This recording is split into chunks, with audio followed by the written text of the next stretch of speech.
We welcome you to Frank Howard Field and Clemson's Memorial Stadium. You're watching the ACC on ESPN, and it's another triple header Saturday on ACC Network.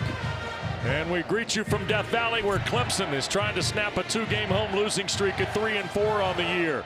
And they meet a Duke team that, while 4-3, one look in the teams in the hunt for Charlotte, you can see Manny Diaz and the Blue Devils, despite the home loss to Georgia Tech last Saturday, are still in reach of making the title game. With Steve Addazio, West Durham, Dana Boyle here in just a moment. And that's what Manny Diaz is talking to his team about. They don't control their destiny, but they're still hanging around here, Coach. Oh, they sure are. They're right in the thick of it. Coming off a bye week, coming here, having an opportunity to get better as a football team. I like this team. I like them on offense. I like them on defense. I think they're a scary team that can strike you. Well, and here's the thing. They've got a three-headed monster on offense. Nate Shepard, Darian Mensah, and maybe the rising star at wide receiver in the ACC, Cooper Barkay. Yeah, Cooper's a unique receiver. He is in and out of cuts really efficiently. He has great eye-hand coordination, catches the football. When you define what makes a receiver get open, catch the ball, this guy does it as a high level, and he does it week in and week out. He'll play his 35th college game today with 150 career catches. Don't forget, he's already had a terrific run already at Harvard in the Ivy League. Meanwhile, the news pretty good for Clemson. They get Cade Klubnik back at quarterback today. They sure do. That's their leader, and he's come off a nice bye week. Chance to get healthy. He needs to be healthy. He needs to lead this team. He needs to be able to create those explosives down the field. This should be a great afternoon for him. With more on Klubnik, here's Dana Boyle. Well, Wes, Clemson head coach Dabo Swinney told me pregame that while Cade Klubnik will get the start this afternoon, he's not 100% healthy. So the pieces around Klubnik, they need to step up. Specifically, the offensive line needs to do a better job protecting. And when I spoke with Cade Klubnik this week, he said, "I'm playing with a new perspective after being sidelined with an ankle injury in the Tigers' last time out against SMU." He said, despite the team's 3-4 record, we are focused on looking ahead and looking at winning the month of November, Wes and Steve. All right, Dana, thanks very much. Duke won the toss, and they're going to kick it to Dabo Swinney's Tigers. Clemson 33-6 in the month of November since 2015. It wasn't the first thing Dabo Swinney told us yesterday, Steve, but it wasn't far down the list. Yeah, they know what November can mean. They've had November recoveries here in the last handful of years. He's hoping their health is returning. He also hopes they're going to return to form in terms of the way they play the game. Yeah, without a doubt, Wes. I mean, he felt great coming out of the bye week, and Dabo's such an upbeat, positive guy that his mentality is the best is yet to come, and we have a chance to get on a run. So we're going to get a look at the Tigers on offense first. And Cosme Salas is going to kick it away for the Blue Devils. A redshirt freshman from Palmetto Bay, Florida, and Adam Randall is deep to return. Now, Clemson is 10th in the ACC in kickoff returns. Randall, however, is almost 23 yards on average. Well, it has been documented here. Duke has not won at Clemson since 1980. It has been 45 years. That's a long time, Wes. 45 years. Man, I was just in college at that time at Central Connecticut. You were playing for the other Blue Devils. Yes, you were. Right. Yeah, Hand over in kick toward Randall. There'll be no return. Here comes Cade Klubnik out of Austin, Texas, and Westlake High School. Remember now, he also plays today without Bryant Wesco. Injured 2 weeks ago in the loss to SMU, and here's the way Klubnik lines up. 8th in the ACC in completion percentage, 8th in efficiency. He is 7th in touchdowns, and he's 5th in passing yards per game at 255 a contest. He has not played since injuring a right ankle early in the fourth quarter at Boston College, and you see it is heavily taped as he takes the field today for the Tigers. We've got a couple changes, Wes, up front, too. Braden Jacobs is playing left guard. He's got a great potential there, and that should help him up front today. Antonio Williams in motion here on the first snap for the Tigers. Crowd gets really quiet here at Memorial Stadium. Randall going to run and pick up right at about 3 to the 28. Deshaun Stone, Luke Mergott, the stop for the Blue Devils. Well, they opened up with a nice run, and that's something that, Garrett Riley talked about. We need to be able to run the ball. We need to take some pressure off the quarterback. So we're going to look to see how committed they are to that run game today. Olsen, Pat Henry, the tight end. Randall stays in the ball game. Clemson triggers 3 receivers.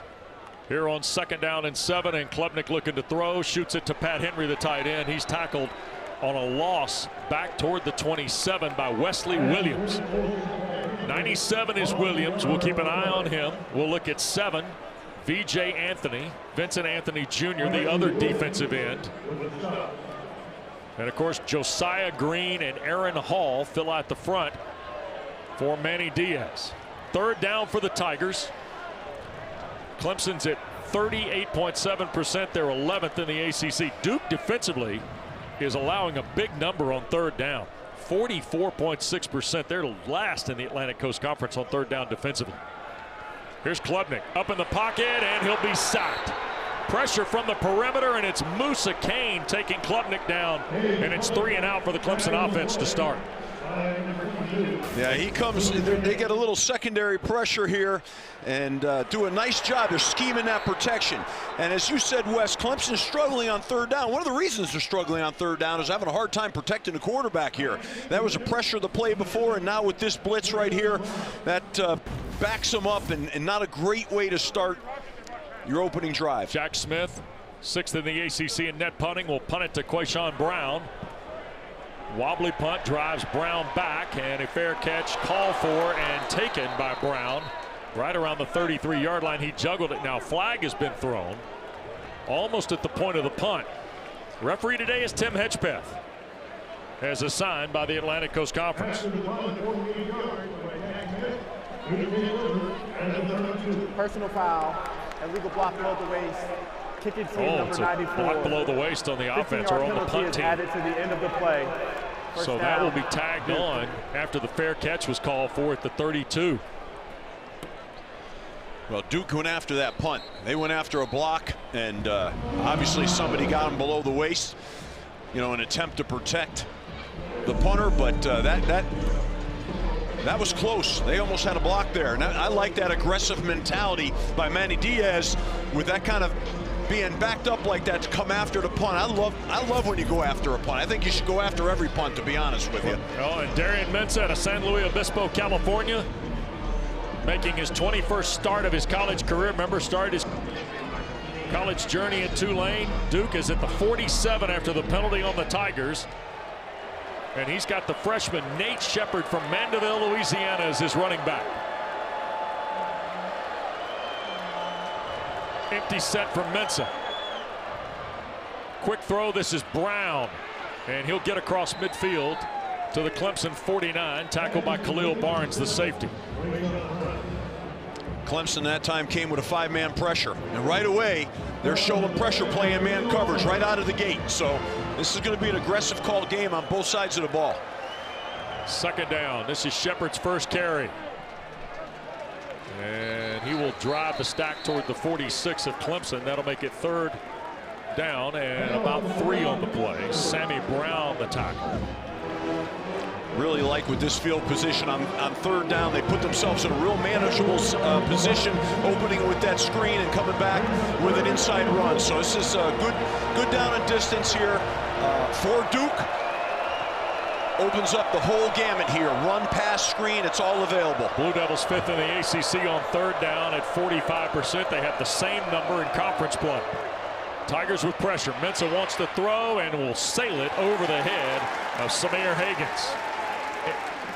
Ashton Hampton was there in coverage, and is Manny Diaz going to punt this? No. Here comes Andrell Anthony in from the Duke bench on the far side.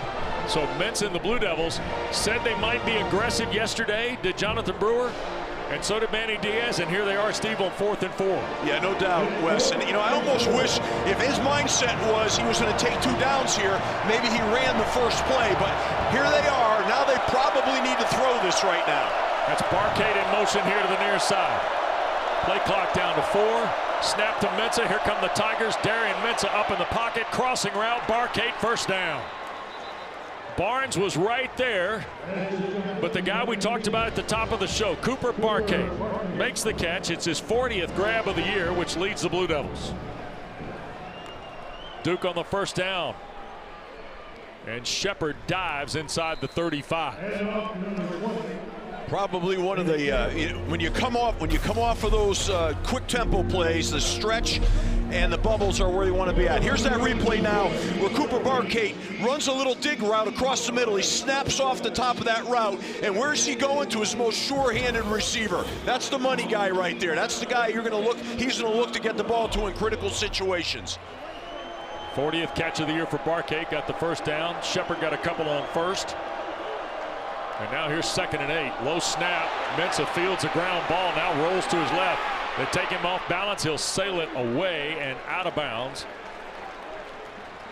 Landon King, the tight end, was the closest white helmet. Will Helt was peeling in from the defensive end spot on Darian Mensah here. Top of the screen is Helt. Yeah, it was a bad snap. He had to reach down to get the ball, which takes his eyes off the coverage. He does a nice job to me. Barkay's open down the field, but he can't find him because where his eyes were with the snap. But he got himself out of the pocket, got rid of the ball, play 3rd down. Good quarterback play right there. Tiger defensive coordinator Tom Allen told us yesterday the poise in the pocket of Mensah is the first thing that pops off the page when you watch him. And they got him out of the pocket, and not a lot of poise on that. Here's Mensah, play fake. Now he'll route again. Out of the pocket, he'll throw it away, incomplete. And now it's 4th down. They're beyond the range of Polino. Sammy Brown was there for the Tigers. So 4th and 8. You went for it once, you going for this again, Steve? Well, I think if you felt you were in range with your field goal kicker, you'd kick it. But if not, yeah, I guess you go for it again here. Stay aggressive. Clemson did a great job in the last play of showing 5 and then bringing secondary pressure. Here they're going to show 5 again. And we got early movement on the defensive front. The right guard, Jordan Larson, was pointing at the Tigers here. Clemson thought that Duke might have moved. Here's Tim Hedgepeth. Offside, causing the offense to react. Defense number 15. It's offside on penalty. the defense. We don't have the still microphone for referee Hedgepeth at the moment. Jaheim Lawson, one of their best pass rushers, is the guy who, leaned in. There it is, right in front of Jordan Larson, transfer from South Dakota. And they teach the linemen, offensive linemen, as soon as they come across, stick your hand out there and grab them. Takes and one to know one, doesn't and that's what he did right there. Nice job. You guys work on that? Is that like a drill? Oh, yeah, baby. We'll take that 5. Now we got 4th and manageable, 4-3. Yep. Barkay to the bottom of the screen. Hazley, the tight end. 2 receivers at the top. Anderson Kessel is the running back. Clemson showing blitz. Mensah from the pocket lines up Barkay, who makes another terrific catch at the 20-yard line. Avion Terrell in coverage. But another 4th down conversion. Darian Mensah to Cooper Barkay. Well, great job in protection. Let's start there. He steps up in the pocket. Look at Barkay come back to the ball with great strong hands. Watch his route right here. He's going to move that DB, snap it off, come with strong hands, get it, and turn around and get vertical. This guy's a heck of a football player. Ball at the 19 for the Blue Devils. Red zone opportunity for Manny Diaz's team. Mensah takes a shot, end zone, and caught. Did they hold all the way through? They did. Touchdown for Quayshawn Brown. Myson Kelly was in coverage, and Mensah drops this one in the bucket, Coach. That's a heck of a throw right there. What a route. He held the red line. Great throw. Really, again, fighting up front for pocket protection. But look at this. What a throw. What a route. Brings it down, catches the ball. Duke's on. That's what they wanted. They want a fast start. They got a fast start. They're up 7-0 right now. Off their first possession, which featured a couple of 4th down conversions, Polino adds the point. The Blue Devils, trying to stay alive in the ACC race, have struck first here at Tiger Town. Darian Mensah throws his 18th touchdown pass of the year. Quayshawn Brown catches his 2nd.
Quayshawn Brown, nicknamed Queso, with the touchdown catch.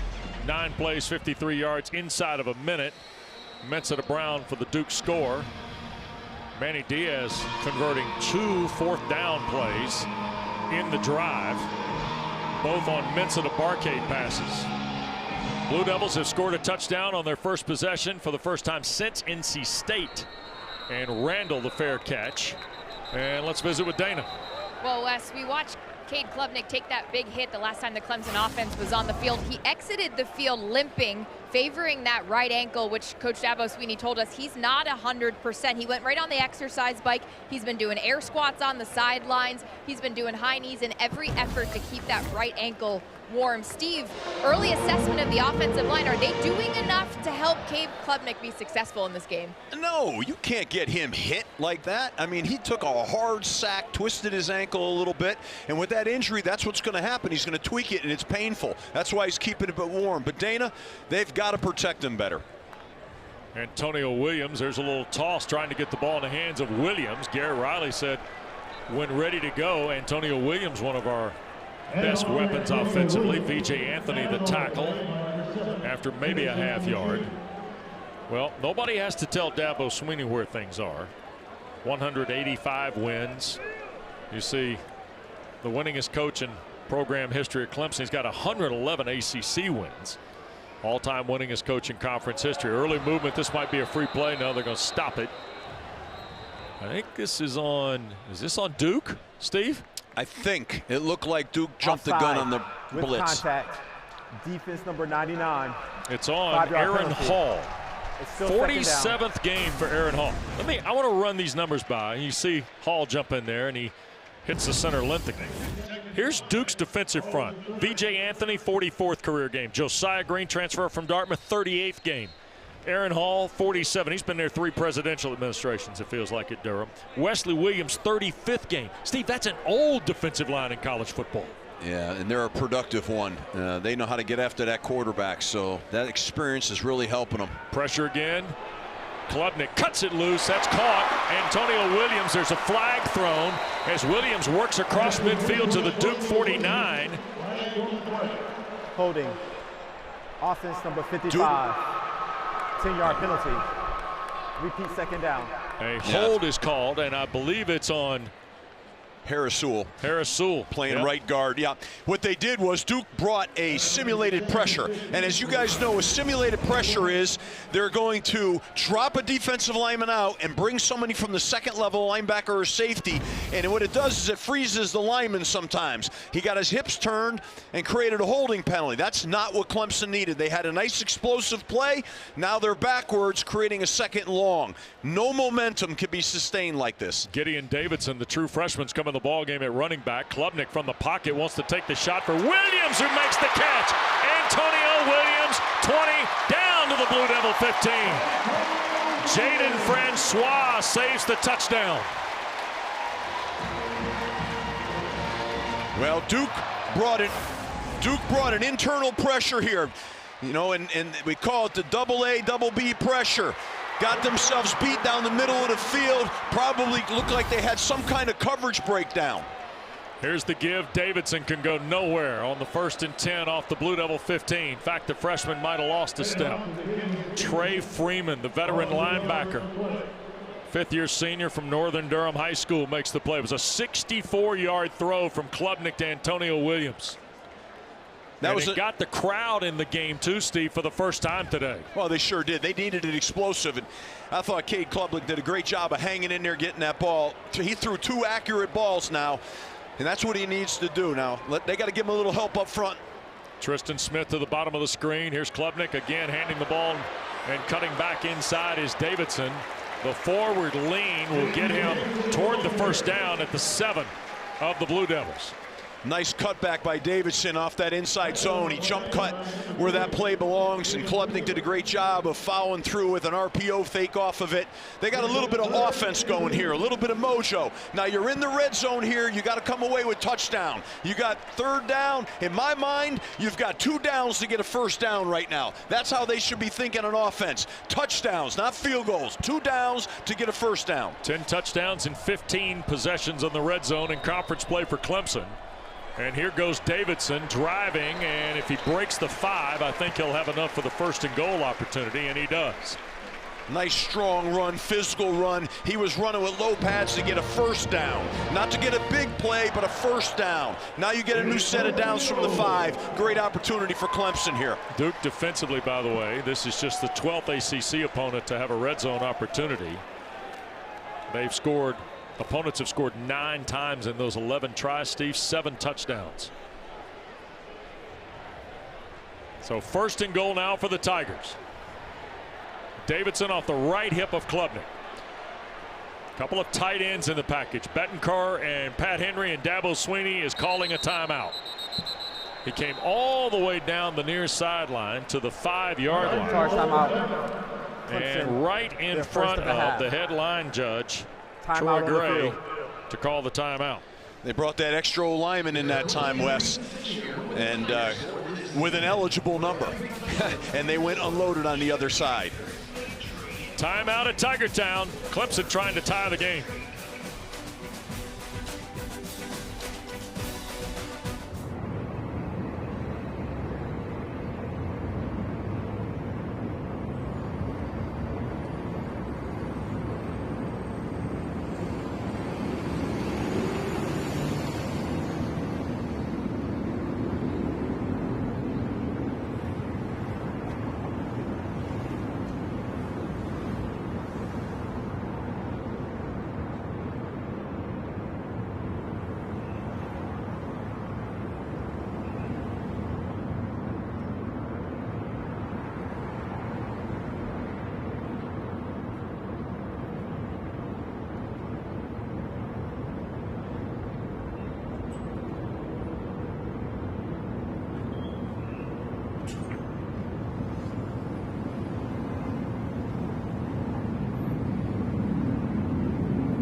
Tigers are going to have it here. Clemson right on the doorstep. Time for guys being dudes. When the Tigers have the ball, we've already seen one of them. Heck, we've seen both of them. Oh yeah, I mean they're making him, they're impacting this game already, Wes, and that's what a dude does. A dude is a guy like, wow, man, that guy's a dude, and you're seeing it in full display. They're going to be digging in here. Let's see if they show up again on this inside the 5 low red zone opportunity. By the way, Antonio Williams, a career high in terms of catch, 64 yards, his best. Clemson only had 4 yards on their first drive. They've got 70 on this one. Randall has come back in the game. And here they go again, Coach, with the 2 tight ends extra. Well, they took the extra guy out now. Put 2 receivers to the right. That's Williams in motion. Klubnik going to hand it to Williams. Tries to fight for traffic and dives for the touchdown.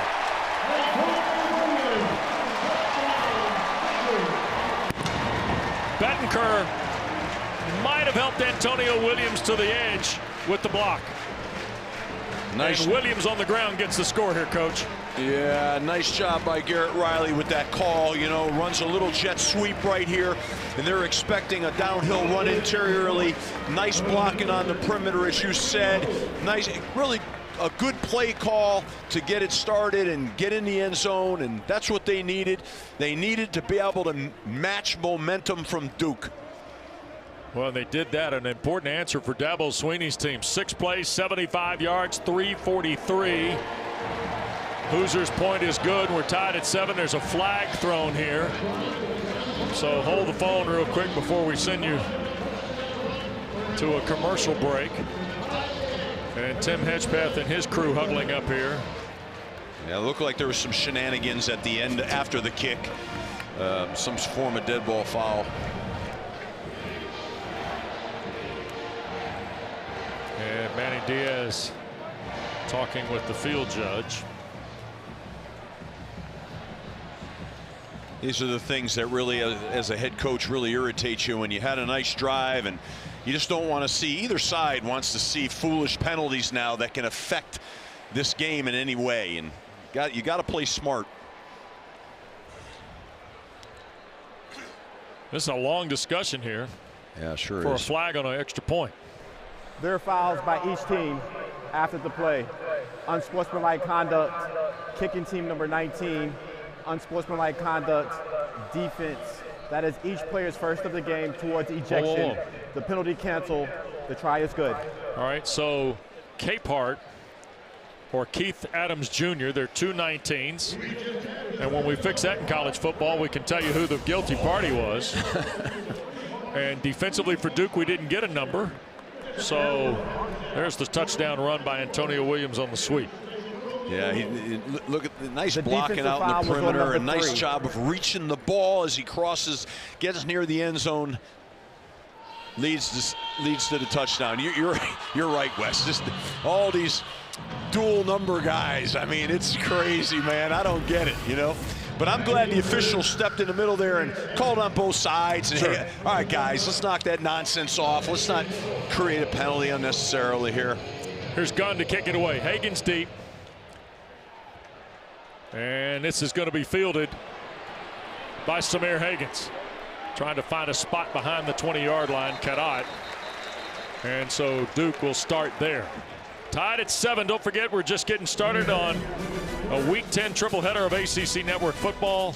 Next, we'll send you to Palo Alto, California, the Cardinal and the Pitt Panthers. Boy, Pat Narduzzi's team getting it cranked up a little bit. Aren't they, Steve, with Mason Heitschel at quarterback, and then ACC Primetime presented by Surf Pro. To the state capital of Florida we go.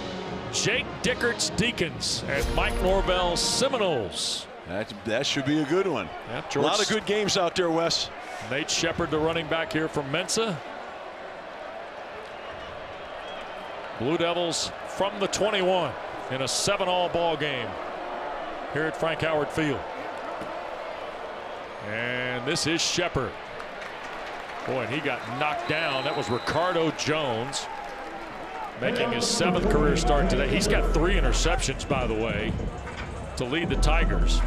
And then you turn the tape on, Steve, and this guy hangs around the football a lot, too. Yeah, well, they dropped him down in the box. They obviously were playing run right there, and he filled like a linebacker, like shot out of a cannon. That was a heck of a football play. That's Barcade in motion. Play fake by Mensa. Coming back. Oh, look at this. Wide open. It's a bust in the secondary, and Cooper Barcade sets sail. And it is a long touchdown. 77 yards unofficially for Cooper Barcade and Darian Mensa.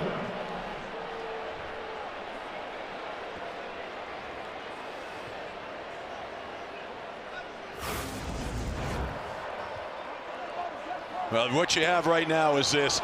The corner came late, thought maybe the quarterback was a threat of running.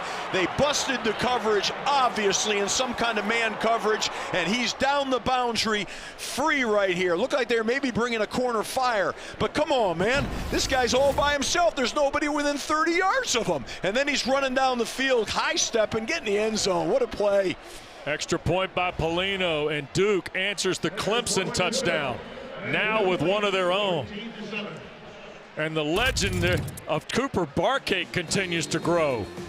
Barcade's now got his 5th touchdown catch of the year, and it's a 77-yard strike. Duke by a touchdown.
He's playing corner here, and what I would say with Avian is I'm not sure he was supposed to come on this blitz. I think he might have had him man.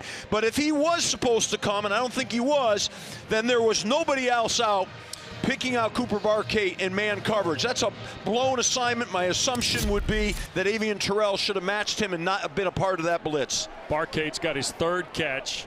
Now 97 yards and a touchdown. There'll be no return by the Tigers.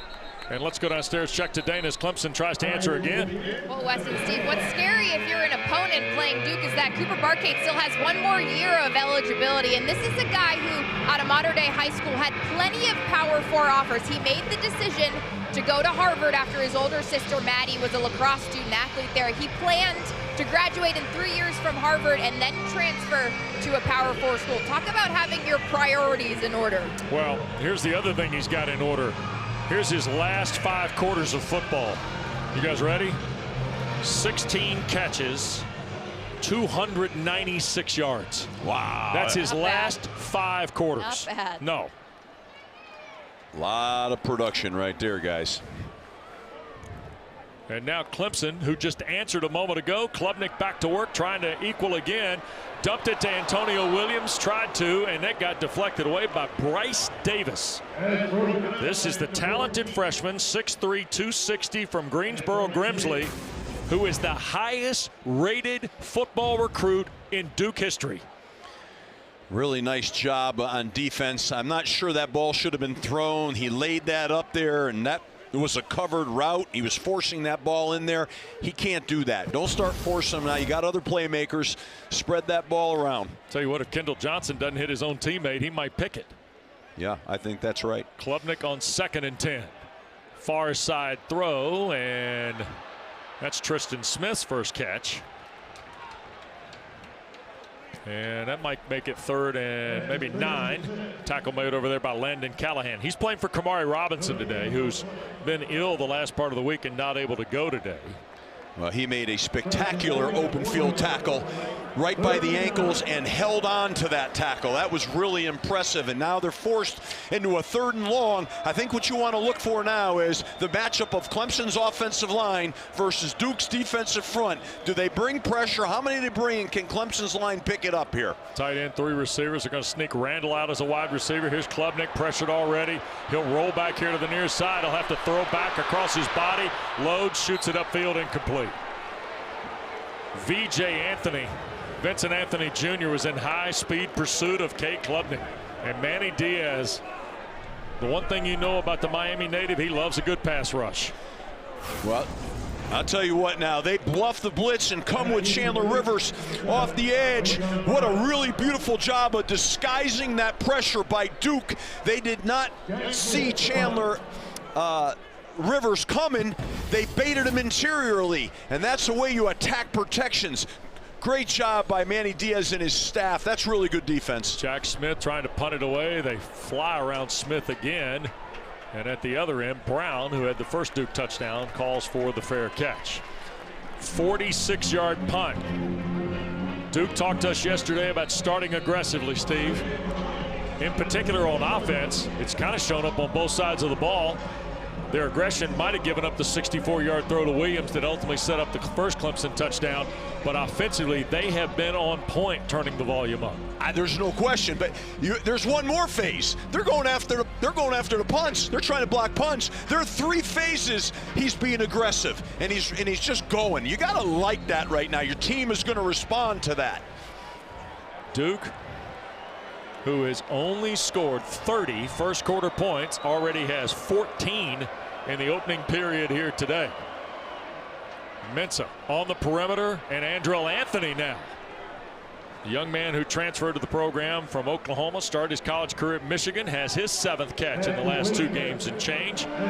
Before T.J. Parker, Cade Denoff makes the stop for the Tigers off the defensive end spot. Now what they're doing right now is they just have a numbers game. They're going to run the wide zone, but they had numbers in the perimeter that they could block Clemson's secondary, so they pop it out there and get a quick 6 yards on an easy bubble. 2nd down and 4, inside 4 minutes to go in this opening period. Mensah going to hand Anderson Castle on the reroute. 1st down for Duke. Out to midfield goes the Appalachian transfer Castle. Tackled by Khalil Barnes on the play. 62nd game of Anderson Castle's career. Really nice upcut off of that stretch play. Put his foot in the ground and got vertical. That's what that play's designed. That was really good running. Mensah from the pocket. Back foot throw, and is it caught? Yes, Hagans falling out of bounds at the Clemson 35-yard line with Avion Terrell in coverage on a 15-yard throw. There's a flag back around Holding. the play.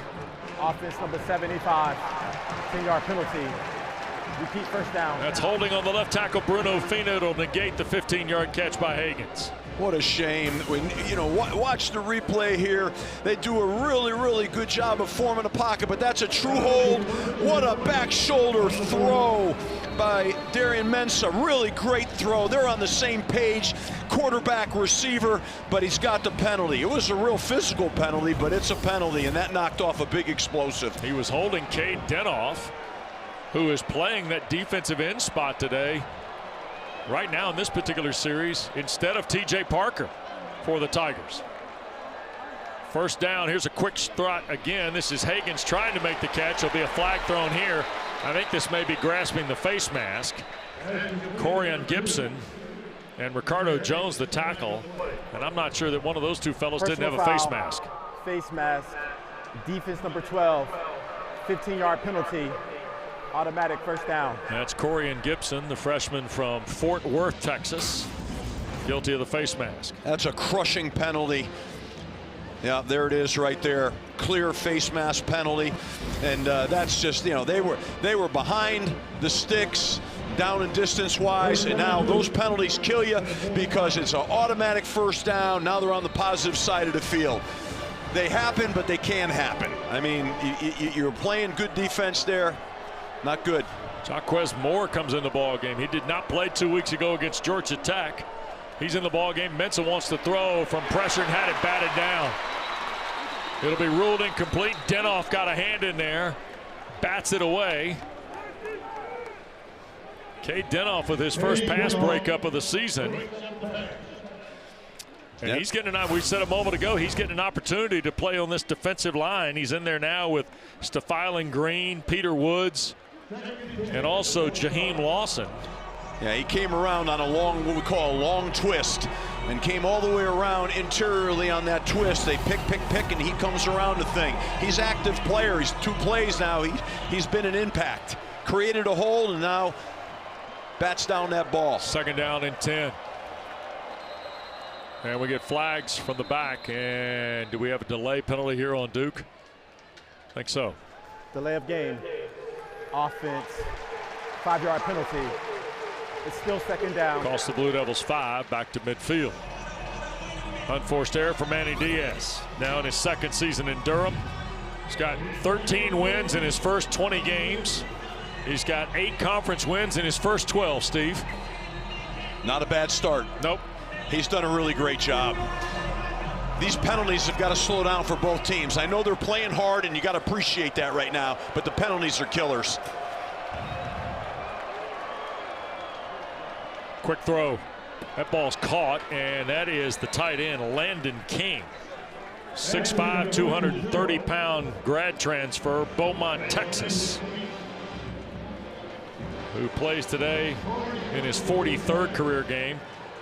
King is a little well-traveled. Started at Auburn, then went to Utah, and now in Durham. Well, he just made a really nice catch there, and I love the way that Mensah got the ball out fast. He's so accurate, Mensah, and has such a quick release. It's tough on the defense. Third down now. 7 for a Blue Devil first down. Tigers bring 4. Mensah throws, and Hagans can't reach back in the coverage against Brandon Strozier.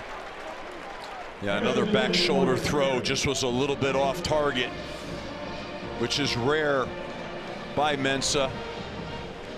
And now Blue Devils 4th and 7, 0 for 3 on third downs. They're 2 for 2 on fourth down, and leading by a score. Manny Diaz again going to go for it on fourth down.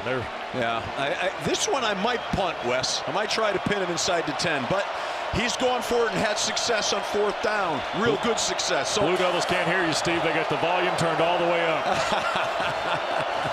no doubt. Mensah, pressure coming across the middle. Hazley first down at the 25, and Duke to the 23 on Jerry Hazley's catch. Khalil Barnes the tackle. 3 of 3 on 4th down is Duke. It's a 20-yard throw. Well, good thing the noise was loud and they can't hear me, because they converted, and a nice play. Going fast here. This is Higgins. He'll get 3 before he's shoved out of bounds by Terrell. Those are the 2 plays when they go in tempo. Well, we're going to come back and look at this catch. Look at that strong, nice strong. I love the way you catch your fingertips out, thumbs out, and then get vertical with the ball. But what I was saying before, when you go tempo, you usually run a stretch play or you throw a bubble, right? And both are great getting the defense running when you put them back on the line. So now they got themselves a good 2nd down call. Tight end left, Anthony, Brown, and Higgins here to the bottom of your screen. And they're going to hand it to Anderson Castle. And he will get nothing on the play. Wade Woodaz, the senior from Tampa Jesuit, makes the play. Well, they brought a blitz that time where they take the 2 inside linebackers and they cross them and they blitz the middle. It's a run-stopping blitz, and they guessed right. They were running the ball. They had a run-stopping blitz called, so there wasn't anywhere to run the ball. The backers fill the hole too fast and push off the offensive line off their double teams. We'll see a pass here. Nice critical 3rd down, and knowing the way Manny's playing, he's taking 2 downs here to get this one as well. 3rd down and 7 again. Mensah down the seam, touchdown. Andrell Anthony. Well, I'm going to tell you something, Wes. Anderson Castle, in my mind, gets an MVP on that play.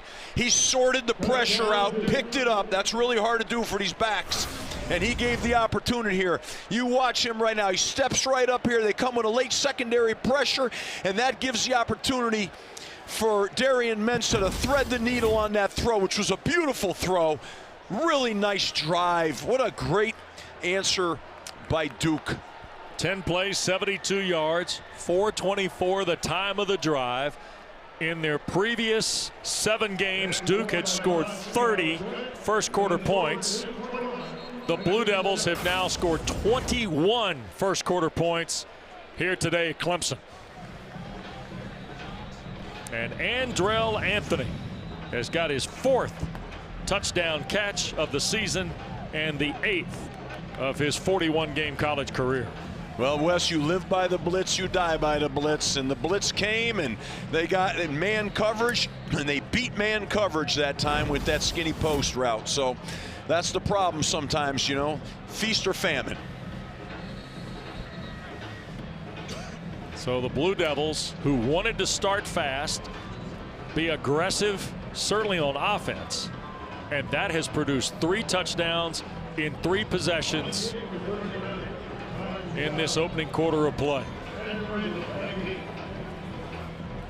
And with just 5 seconds left, it's now a 2-touchdown deficit, and the Tigers getting ready to take the football again.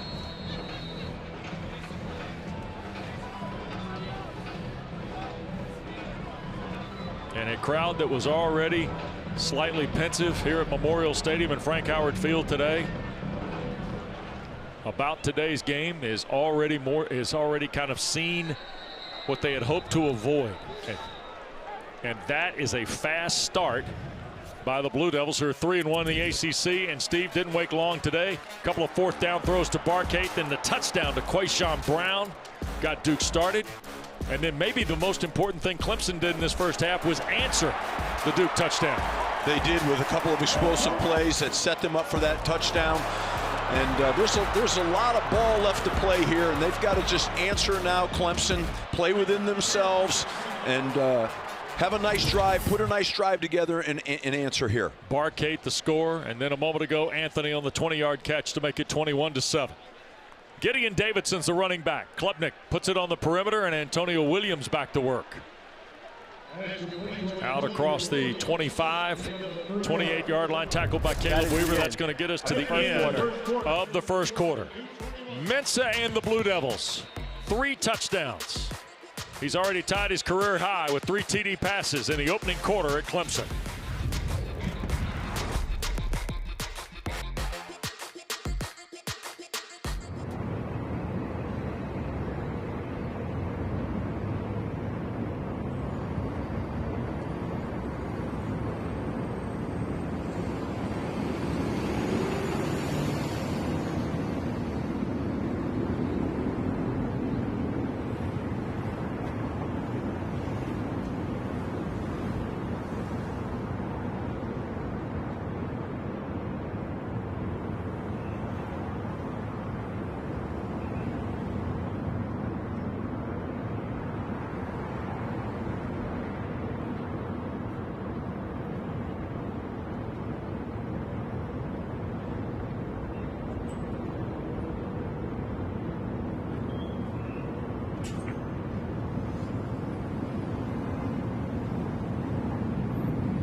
Welcome back to Clemson, Coach Sweeney. A lot of ball left to play, but what has your attention as we start the second quarter?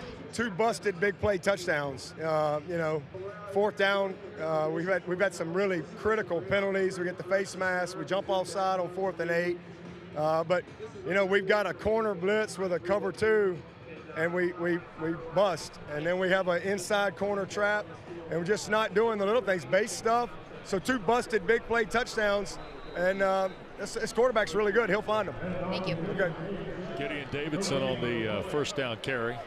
As we rejoin you, Trey Freeman, the tackle for the Blue Devils. Well, as you heard, West, you know, Dabo cleaned that up. That pressure that happened, that was supposed to be a corner fire, and the safety didn't come over the top on the ex-receiver. So, as he said, Darian Mensah will find those mistakes and those problems. So 2nd down now, or 3rd down now, and 7 for Clemson. And Cade Klubnik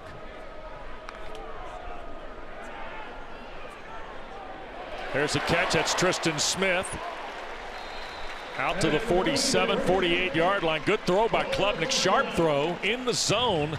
He finds a guy they were excited to get more reps from, Tristan Smith, who's helping fill the void of the Wesco injury. Yeah, they're going to need him to do that. No doubt about it. He makes a nice catch right here. Put the ball away, though. Don't hold it out there. Good conversion, good explosive pass play. Nice ball by Klubnik. Puts them at midfield is what they need. They have to have a drive here. They have to go get points here. This is critical. Ball at the 48 now for the Tigers, trailing 2 scores early in quarter 2. Klubnik wide open. Oh boy, missed Smith. Tristan Smith had found a home again. Oh, that one's on Tristan Smith, I think. I think what happened was he took a sneak peek to see who was going to hit him. Oh, yes, he did. That's a good ball right there. You've got to see that ball into your hands, and then you've got to clamp the ball in your hands. He took his eyes off of that because sometimes when you catch the ball in the middle of the field, you think someone's coming to hit you. That's a shame right there. That's Williams in motion. He had a hot start here for the Tigers. They're going to hand it to Davidson. A little counter here. Gideon Davidson, a first down run for the Tigers. Toward the Duke 35 goes the freshman from Lynchburg, Virginia. Francois makes the tackle. Official timeout. One injury. And the Tigers shaken up behind the play here. Davidson's you can tell he's a glider. He did a nice job of reading his blocks right there. He's an exciting young player and created a nice explosive in the run game. And that's Harris Sewell, who is shaken up on the play. He and Braden Jacobs have been the 2 Tiger left guards so far, and we saw Sewell at right guard earlier too, right, Steve? Yeah, he's playing both guard spots, and I'm glad to see him walking off. He's such a great young man. I had a chance to be involved recruiting him. Talented guy out of a great high school program, but he's walking off in his own power, and that's good to see. Hopefully he'll be okay. Yeah, he's a mojo. Played at Permian, right? Oh yeah, I spent a lot of days out there in that recruiting process. It's really out there, that place. But anyways. Out in Odessa with Billy Bob Thornton and everybody. Woo, man, I got a little nervous when he said there's rattlesnakes on the roads. I'm like, get me out of here, man. All I ain't do is snakes. Man, I'm from Connecticut. I'm not used to that. Here's Davidson again, trying to fight for yardage. And he'll get at least 1, maybe 2. Freeman another stop for the Blue Devils. Yeah, I tell you, the Sewell injury, if I remember this correctly, Dana, in our visit, not just yesterday, but also last week, Harris Sewell is a guy, too, they want to see play center, Steve. Yeah. And you hope he's not banged up too badly, because that takes away a little more of their depth in the offensive line. Remember, they lost Colin Sadler 2 weeks ago. Now, it's not a season-ending injury, but it's one that Sadler does not play today for sure. Here's a quick throw, and this is T.J. Moore fighting through. And he fumbled the ball, but I think the Tigers have jumped back on it at the 17. Freeman raked it out of there. And in the pile they go. You see Anderson fighting. On the field as a fumble recovered by the offense. First down. And it looked like Gideon Davidson may have gotten on this. Yeah, that's why you have to hustle to the ball. They were running a jailbreak screen, the lineman release on the screen. They had the perfect call for that blitz, because when you have heavy pressure and you let the pressure through, man, it opens up the jailbreaks. Good job of popping the ball out. Better job of hustling in pursuit by Clemson and getting on that ball. And Dabo Swinney going to punch a timeout here. We'll step aside with him. Clemson. Almost an hour old at Tiger Town. Clemson on a red zone trip when we continue.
Well, last time Duke won at Clemson, we got to go to get the grainy 35mm film, Steve. There's Ben Bennett throwing a touchdown. And look at this. Bennett's going to catch one now. Throw back to the QB. He'll slip into the end zone. October 18th, 1980. Duke 34, Clemson 17. Offensive coordinator for the Blue Devils that day, Stephen Orr Spurrier.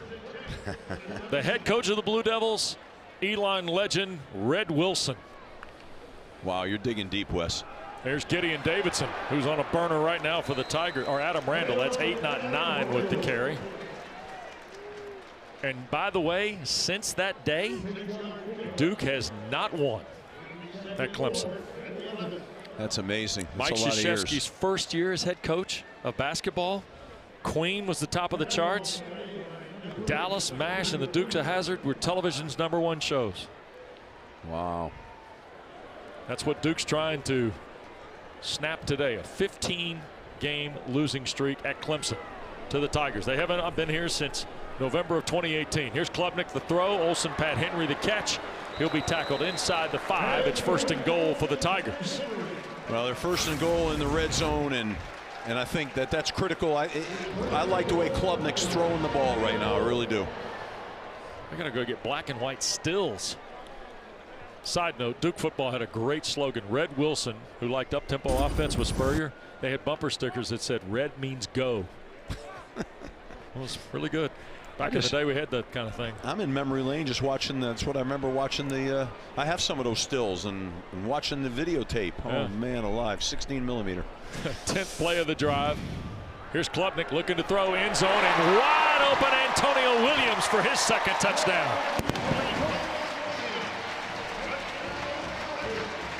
So for the 2nd time in 4 possessions,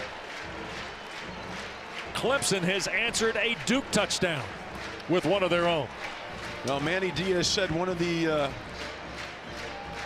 their concerns is their back end, and they're coming off here a little bit of an RPO action, and somebody in man coverage cut Williams loose.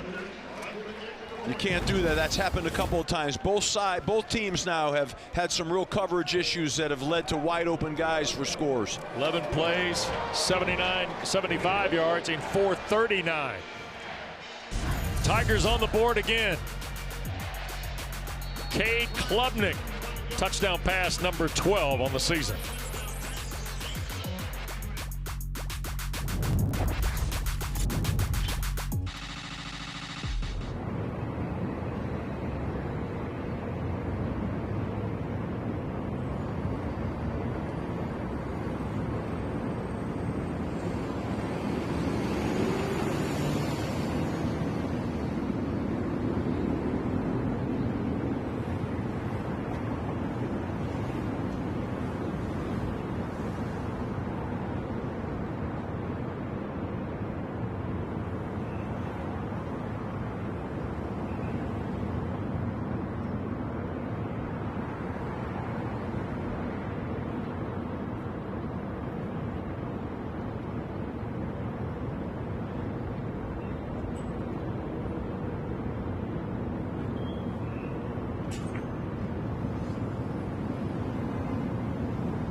Don't forget, after Florida State Wake Forest tonight from Tallahassee, ACC Huddle final score wraps up the whole day. Highlights, analysis, interviews with players and coaches and more.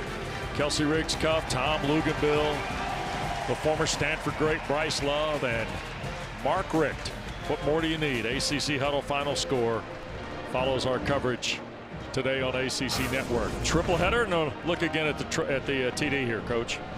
Okay, they're in a 3-by-1 down into the to the right side of the field here, and what's going to happen right now is you're going to see Antonio Williams is going to be left scot-free running a little corner route, and they run an RPO, and Klubnik sees they cut him loose, and they hit him on that little corner route wide open. Really nicely schemed.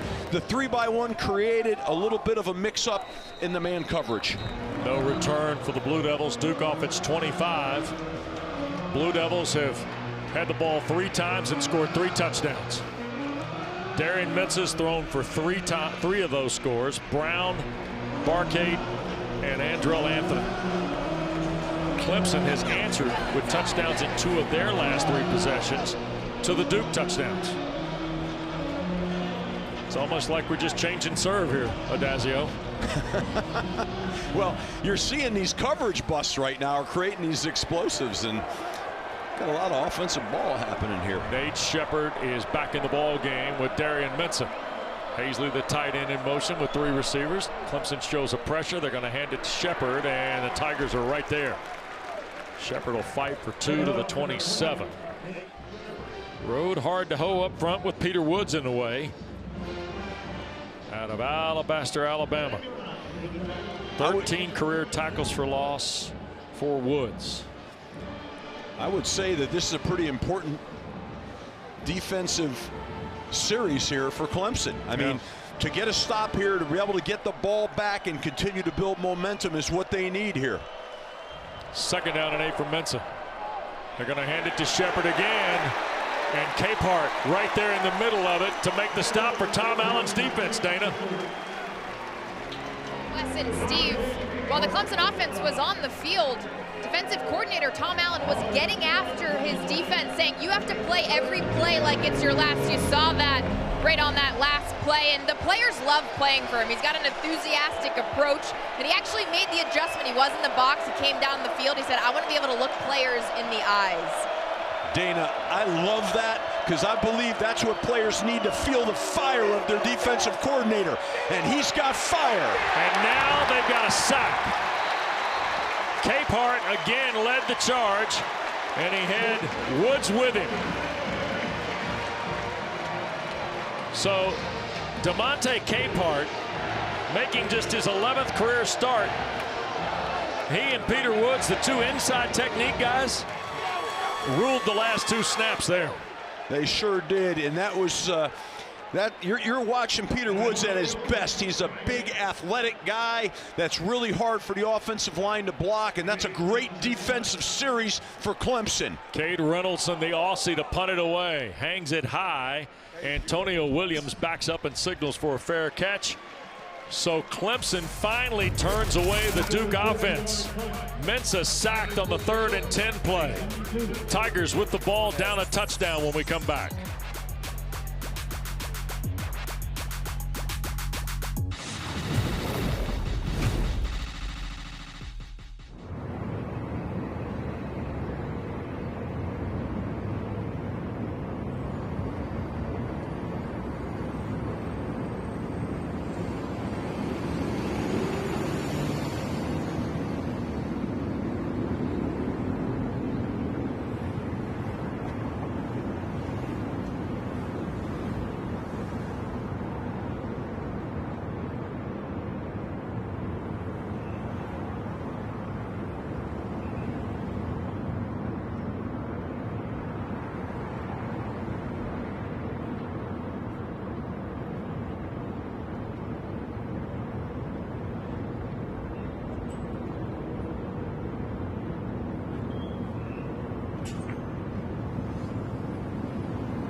Well, I'll tell you what, man, there's our guy, Tom Allen, getting vertical, getting some ups. Watch out so you don't get your lip split hitting the face mask, but I like his passion and his energy right there.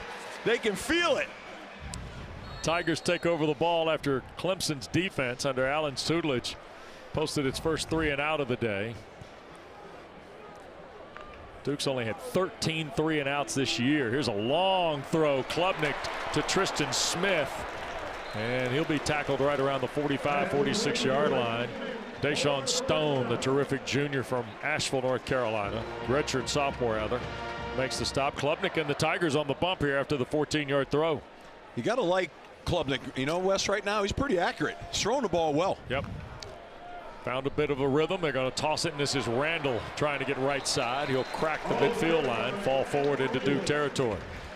Steve, Clemson's having to chase a little bit here in the first half. Duke the 3 touchdowns. One injury. And we got an injured player, so it is Smith who is going back to the huddle, I think. And he's got to come out for a snap. Klubnik is 9 of 12 now for 129. The touchdown to Williams a moment ago. But you know, Wes, you kind of feel their energy right now. I mean, I think Clemson's fighting right now. They're playing hard. Dabo's done a great job of keeping the attitude high and the energy high.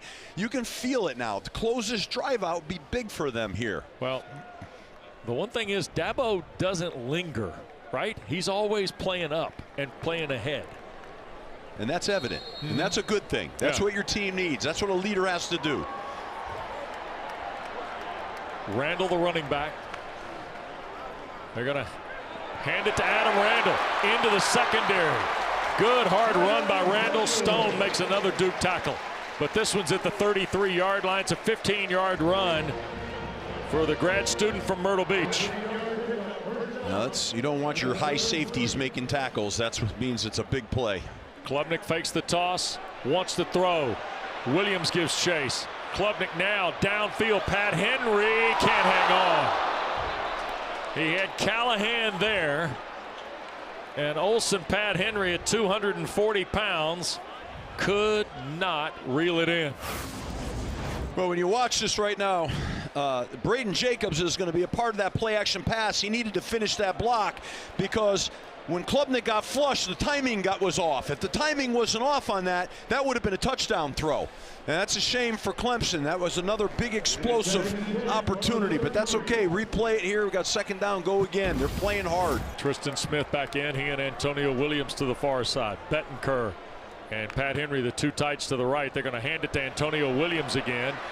He'll try and make a move at the 25, and the stack's going to take him inside the 20. Tigers are hustling. Dabo's punch in the air right at the 15.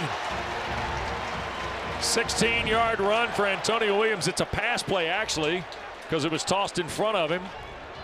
And Antonio Williams has got it. They're going to spot it at the 17. Run a little jet sweep to him, but I tell you, look at his effort. Look at the way he's driving. Look at the Clemson team running down. Big lineman running down. Push the pile. That means you're playing with some juice. They really like this two-tight package. Now the toss. Randall again, right side. Full head of steam. Out of bounds he goes. Crowd wants a late hit. Right on the line with Elliott Shopper, the linebacker. He's a former high school Westlake guy like Cade Klubnik. Oh, boy. That really should have been a penalty. He's way down the paint after the whistle. That could have been an injury. That probably should have been a penalty, Dabo. He's working him, Dabo, right now. I get it. I get it. Yeah, he's not happy. But he's got to be happy with the play of his offense right now. Second down and 3. Tigers trying to tie this thing now.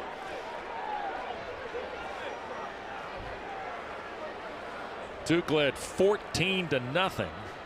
Or it was 7-7, then 14-7, then 21-7. Clemson trying to answer. Inside route. Batted out of there by Francois, and a flag thrown on a ball for Pat Henry. This going to be pass interference? Yes. Yep, I believe so. They ran a slant route versus man coverage, and I think they might have got a hold of his arm. Tim Hedgepeth, our referee. Pass interference. Defense number 2. The ball is placed at the 2-yard line. Automatic first down. Yeah, they're going to come off that little delay, run a slant versus man, and he kind of got him across his body. It's a good call. He grabbed him. So, you know, here it is, 1st and goal from the 2. Let's see if we got the big man package here. Nope, not yet. We're not going there yet. Randall, the running back, with Klubnik in the gun. Straight ahead, touchdown for Adam Randall.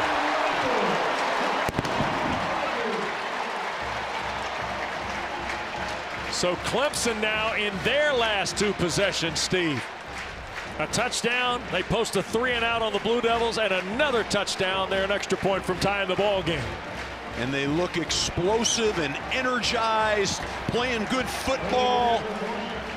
That run for that touchdown, that's the way you got to run the ball. He was one-on-one with a safety, lowered his pads, and drove him into the end zone. And that's how you low pad run when you're running for touchdowns in the low red zone. Love that. Tigers had only had 33 yards of rushing their previous 4 drives. They had 44 on that possession.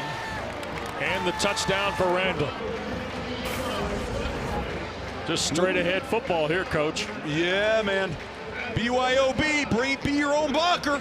That's it right there. Nobody blocked. Boom! You're going to hit that safety, knock him backwards.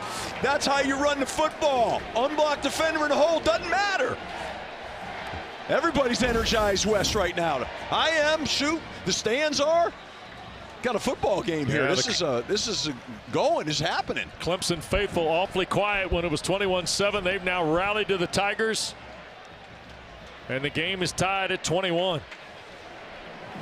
Well, it's Duke's turn now. Duke's got to answer here now. That's, you know, they've got to come back, have an offensive series here. This is kind of critical. We said it was critical for Clemson, and it was, and they answered. It's critical for Duke right now. That's Samir Hagens, the grad student from Philadelphia. Guns kick. And a fair catch will be taken by Jaden Moore. So the 25-yard line is where Duke will start. Don't forget the fall seasons roll on. We got 2 more ACC championships for you here on ACC Network.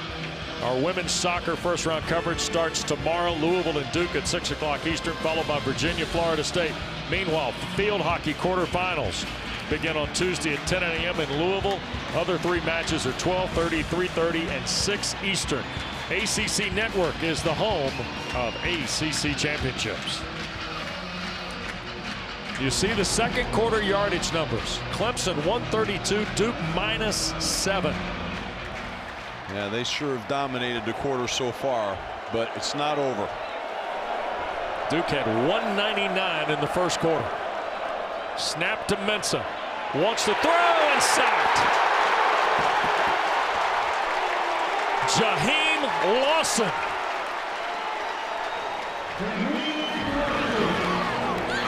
My goodness. He's like he's shot out of a cannon here. He beats his man, gets vertical. Duke's lucky that ball didn't come out right there. That ball was loose. That could have been a disaster. Never mind the loss of 10 yards. That might have gone the other way for a touchdown. Lawson played right down the road at Daniel High School. And he posts his 3rd.5 sack this fall. Snap to Mensah on 2nd and long. To his right. Wants to throw downfield and off the fingertips of Brown. Ashton Hampton was in coverage. Yeah, Ashton Hampton did a really good job of getting his hands and swatting down. You'll watch on this naked here. That's a pretty good ball, tell you the truth. But he right last second punches his arm right through and knocks that ball out. It's good defensive play, putting him in a really tough 3rd and long. And what Darian Mensah's got to be careful, coaches have to be careful here, that, you know, don't want to turn this thing over now.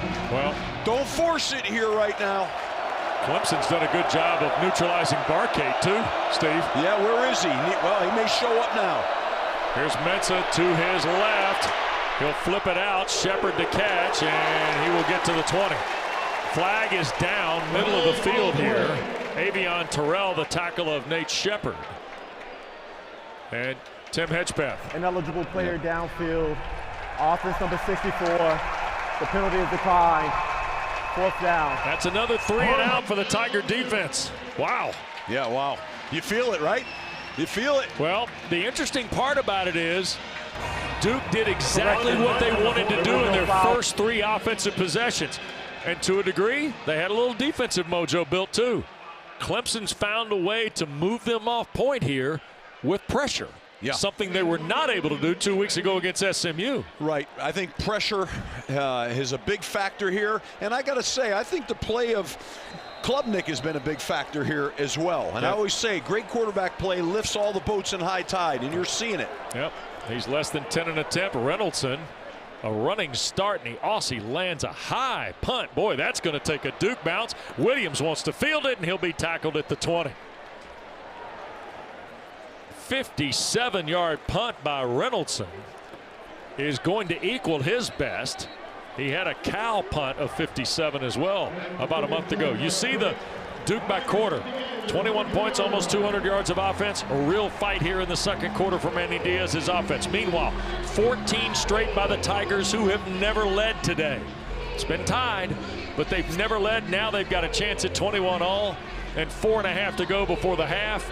And Kate Klubnik, Steve, there's the numbers. 13 attempts, 129. Just off 10 an attempt here for Klubnik with a touchdown. Yeah, no doubt. I think he's playing well, and I think the defensive front for Clemson's playing well and knocking Duke off schedule. And what you're seeing is a momentum shift right now. See if they, like you said, Wes, can they come back and score here? Randall, the carry, breaks through 2 tackles. First down and more out to the 20-yard line. Big run of 17 for Adam Randall. Gets the drive started for Clemson. And Steve, a team that 2 weeks ago was having a hard time pressing it against SMU, has found some running room today against a pretty good Duke front. I don't think there's any question. You're seeing right now everyone's playing a little harder. I mean, Adam Randall, look at the way he's running violently. I just think that that's what momentum, positivity, what that can do for you. It's unbelievable in football now. First down and 10. Again, the carry for Randall, and he got tripped up in the backfield. Murgatt, the linebacker, got a hand in there. Also, Kevin O'Connor, I think, was in the mix. 15 on the play. And they brought a little pressure. They're trying to react now by bringing some of their own pressure to disrupt the flow here. They have got to knock Clemson with a negative yardage play and get them behind the chains. Then Clemson right now is not having any of that. Gideon Davidson has checked in for Randall. 2-by-2 look for the Tigers on 2nd and 10. Klubnik from the pocket, middle of the field. Davidson the catch and knocked down at the 49. It'll be 3rd and 1 by Trey Freeman. You know, we were joking with Garrett Riley yesterday. Gideon Davidson wears number 9. The last running back to run around here in number 9 was 2-time ACC Player of the Year Travis Etienne. Yeah. He drove Adazio nuts, by the way. Oh, man, he is a good player. And now Gideon Davidson has come in. You just don't wear 9 at Clemson and play running back unless you mean it. I guess not. I guess not. Well, he's got 2 downs here, if I'm guessing, to make a first down. I mean, he's going to keep this momentum going no matter what. Randall back in the game. He gets the carry and hit the 50-yard line. I think that's enough, and it is for the Tiger first down. There's the Tigers offensive coordinator, Garrett Riley. Well, he said, Wes, to us that he was going to be aggressive and he was going to go get it, and he's done that. To his credit, I think he's called a really good game, and he's keeping the pedal down with the offense. Clemson's run for over 100 yards here in this first half. Tied at 21.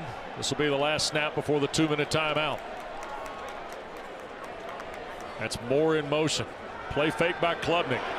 Now flush from the pocket to his right. Does he tee it up?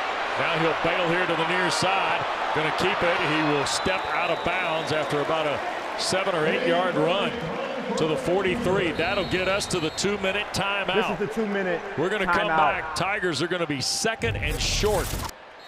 Clemson's got 1 timeout and a chance to take the lead to the locker room when we continue on ACC Network.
Hard to believe we're about 5 weeks away, Steve. ACC championship in uptown Charlotte, Bank of America Stadium. Tigers, you see, 72 yards, first 3 drives. Not anymore. Clemson's in full gear now, both sides of the ball here. Chance to take the lead at the half. In the final 2 minutes, they're going to trap it with Adam Randall, and that's a first down run to the 36. Now remember, Dabo only has 1 timeout, the clock running now. Inside of 2 minutes to go. Well, they said they had to run the ball. They're running the ball, and they're running with success. And I think Adam Randall's really doing a great job with patience on that last run.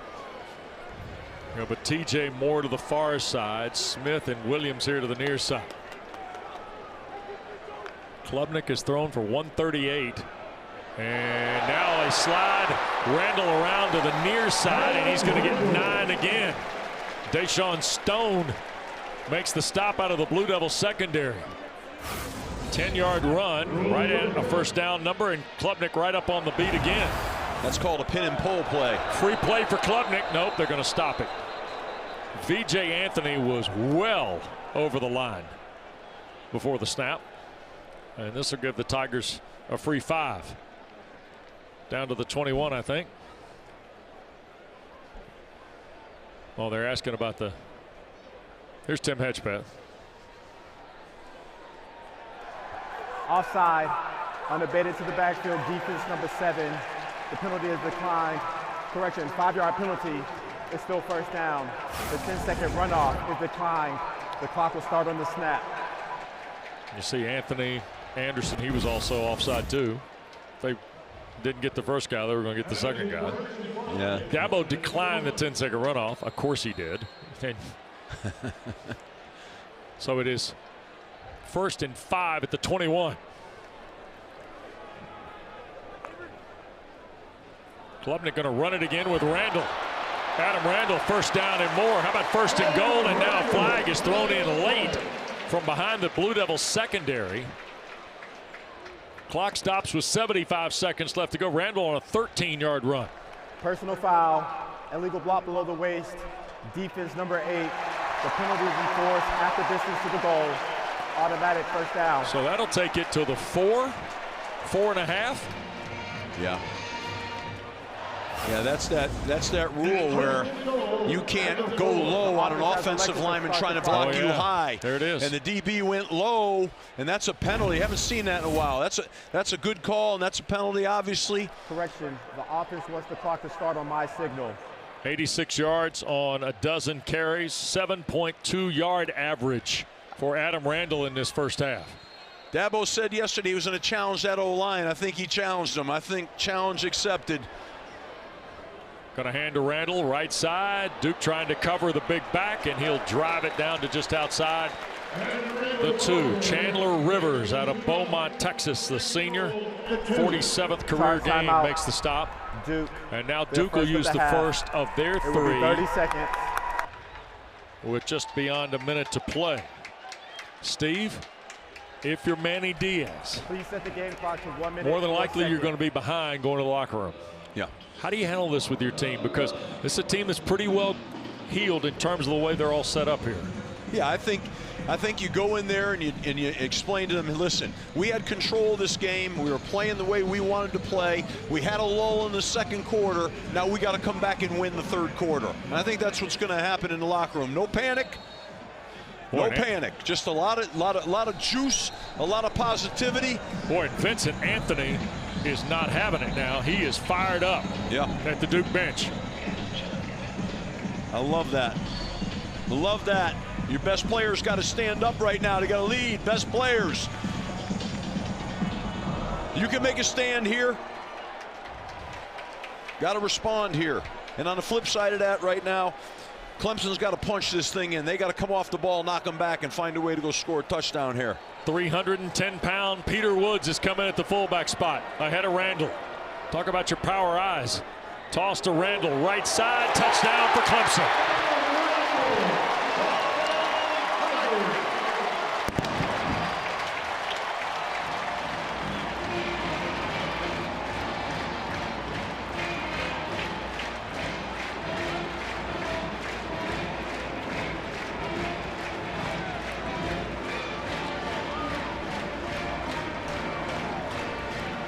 Another 2-yard touchdown run for Adam Randall. 10 plays, 77 yards in 3.5 minutes for the Tigers to take the lead. Well, it's safe to say they have captured momentum in the second quarter. And 200 yards of offense, Steve. Yeah, no doubt. No doubt. 28-21 Clemson on the Hoosier Point.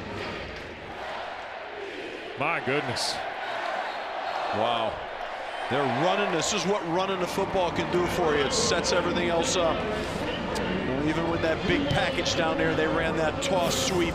You're going to see them here to the right now. They're going to toss the ball out here and let Peter Woods be a lead blocker, seal the box like he did. And we had Adam Randall go in basically untouched for a walk-in touchdown as an exclamation point on another great drive by Clemson. Clemson trailed 21-7 at the end of the first quarter. And they lead 28-21 with 61 seconds left to go. Manny Diaz has got 2 timeouts.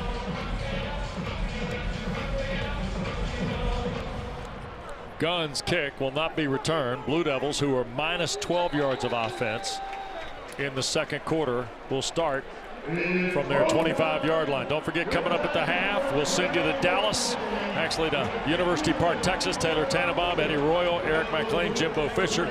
They'll get you up to speed on all the ACC action here in the noon hour, and that means Miami SMU highlights. And a first recap of what we've seen here at Frank Howard Field. On a big day of ACC football, still to come today, Louisville's at Virginia Tech. The Cavaliers of Virginia are in Berkeley, and Pitt is at Stanford. That's our next game here on ACC Network. Then the nightcap, Florida State hosting Wake Forest. There's a throw by Mensah, and this is Barcate across the first down stick at the 35. And don't forget, number 8 Georgia Tech's at NC State tonight with a 7:30 start in Raleigh. Well, when you were talking, Wes, I was going to say they got to find Cooper Barcate right now. Your best player's got to make plays in this drive. Mensah looking for Barcate, threw it behind him, incomplete. No flag on the play. A little miscommunication there is what happened. He was thinking Barcate was going to come back to the ball, and he didn't. Working against Ashton Hampton. Mensah started off like he was going to be the reincarnate of Ben Bennett in here from 1980. He settled into a 13-20 first half, 190 yards and 3 touchdowns. Barcate's over 100 yards on 4 catches. Mensah from the pocket, back foot throw, and another catch. That's Barcate taking a lick near midfield with 38 seconds left. Manny Diaz going to call a timeout. Khalil Barnes, the big stick from the Clemson secondary on the 13-yard throw. You know, that was really, with the pressure in his face, that was a really great job with the throw. And then of course, watch the strong hands here. Look at Barcate right now. He's going to snap off his route and come up strong and take a shot, but that ball's secured. But that throw was equally as impressive while he was getting smashed as the pocket collapsed. So those are 2 really good football players making a really big play and a critical. Now they've got 3rd and short right here. The object now is you just got to make sure you get this first down.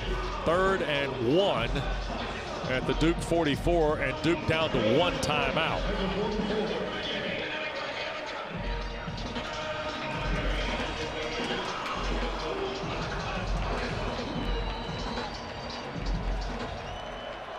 Clemson doesn't mind the first down, they just mind the touchdown, right? Yes, but in Duke's mind, they got to get a first down here. Mensah threw it behind Barcate. Hampton almost intercepted it. Darian Mensah missing Cooper Barcate, and it was almost Ashton Hampton's 4th career interception. Yeah, bad ball. It was off an RPO, a run pass option. They were going to, if it was the right box, they were going to hand it off. Loaded box, he's going to come out and try to throw the route. It was open, but it was just a bad football, bad pass. And Duke will take Barcate out, and the Blue Devils are going to go for this on 4th and 1 with 35 seconds left. Look at this, Duke making all sorts of changes in their defensive front as Clemson also responds. Too many guys on the field for Clemson. They got to get them off. Dabo Swinney's got to call a timeout. 6, 8, 10. They had 12, 13 guys out there at one point. Oh, yeah, I saw them all. I said he had to call that timeout, or that was, not good. Hey, Dana, by the way, Adazio was up here in coaching fire drill mode again. He was trying to call Dabo's timeout. Yeah. Every once in a while, folks, Steve goes back where he gets the khaki pants and the hands on knees, and we start looking, right? Start looking, and you flash back to being a head coach pretty quick. It doesn't take long, big fella. No, they're like, a Vietnam flashback. I mean, you're in here and you're like, oh man, no. From down here on the sideline, Steve, I could sense it. I was getting a little nervous for you as I started counting all those extra players on the field. All right. They're still got their numbers. They're trying to match personnel is what's going on right now. Now they're trying to make a call, the defense, based on the personnel. And they've got quads, 4 receivers to the offense's left. Castle's in the game as the running back. Clemson's got 4 on the line. Duke with 1 timeout. They're going to hand it to Anderson Castle. He got the first down. So that was all in an effort right there. Quads and the formation to pull the defense out of the box so they could have a light box to run it the whole time. I'm surprised Clemson kind of fell for that just a little bit, but they had to cover down. Clock starts again. 27 seconds left. Snap to Mensah on the first down play and tried to make the throw toward Quayshawn Brown and Avion Terrell. The second Tiger in the drive to have his hands on the football, but cannot complete the interception. They were all over that route, and it was a little bit late, and they jumped it. Oh, man. Wow, that could have been a pick, should have been a pick, really.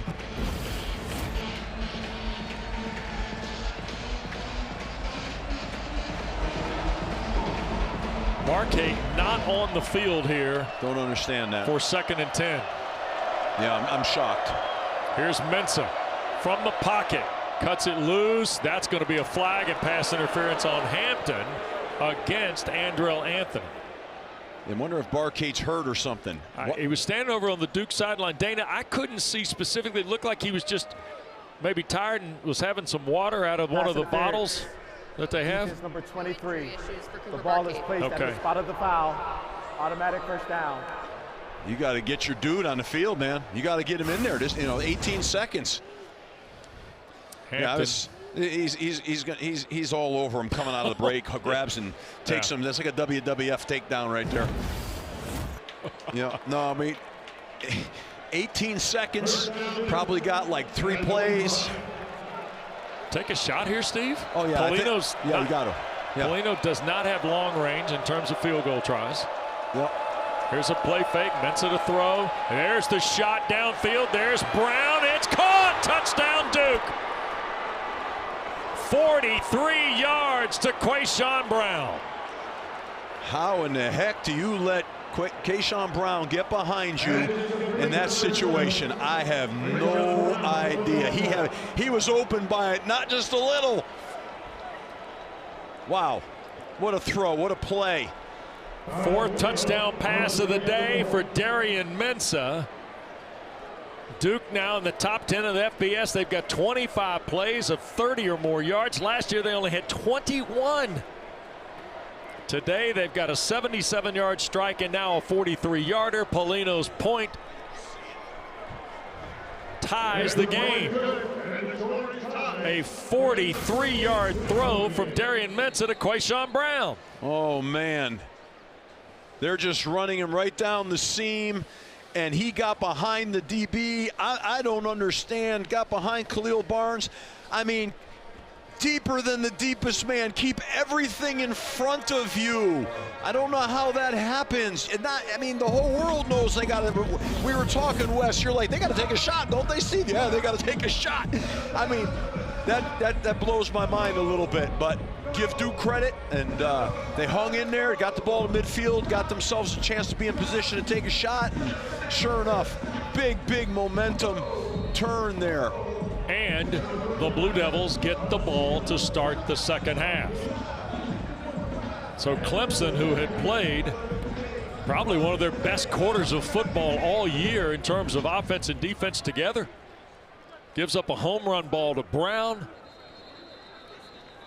And now with 11 seconds left, Dabo Swinney's mood at the Clemson bench is drastically different than it was about 3 or 4 minutes ago.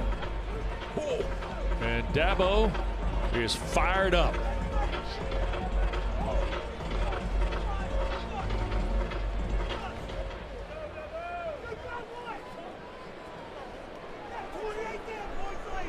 Wow. I can hear Dabo, I can hear Coach Swinney all the way up here in the booth right now. He is fired up, and I don't blame him. He's saying to the defense, we can't have that. What are you doing? They're going to run it with Randall. Clemson's out of timeouts. That'll be the final play of the first half. Boy, what an entertaining 30 minutes this has been. Sure Tale is. of 2 quarters, and Dabo Swinney still chasing his defense as the Tigers go to the locker room. He's got to get a hold of himself here, Wes, because I tell you what, you know, you're going into the locker room right now. Keep it positive as you go in. 28-all. We send you to Dallas on ACC Network. Here's Taylor Tannenbaum.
Mensa coming back. Oh, look at this. What?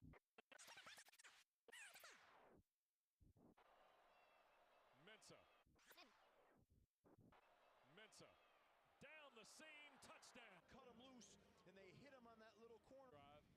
Here's Klubnik looking to throw end zone and wow. Talk about your power eyes. Toss to Randall, right side.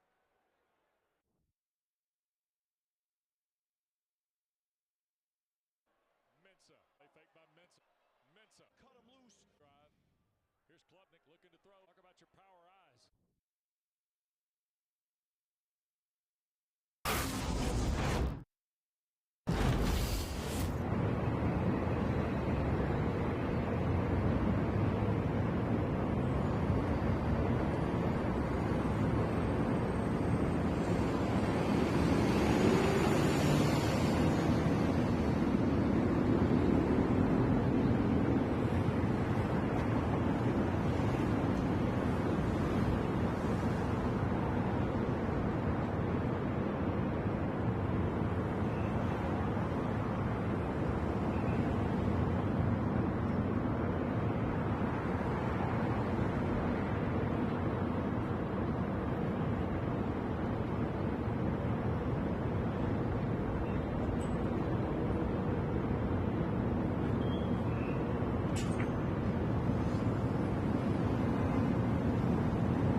Straight ahead, touchdown. Talk about your power eyes.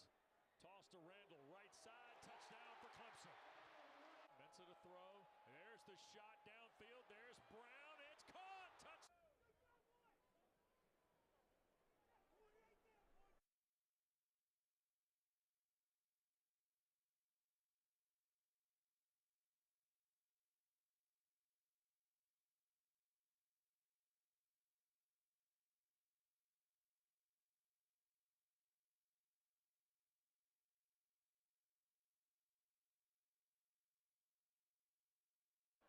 Mensa takes a shot, end zone, and Call fake by Mensah. Coming back. Oh, look at this. Wide open.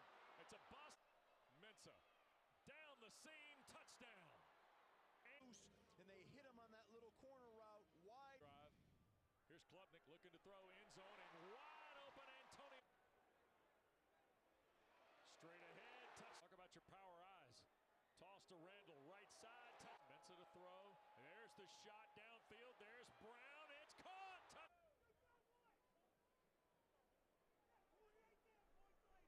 Wow. I can hear Dabo. I can hear Coach Sweeney all the way up here in the booth right now. He is.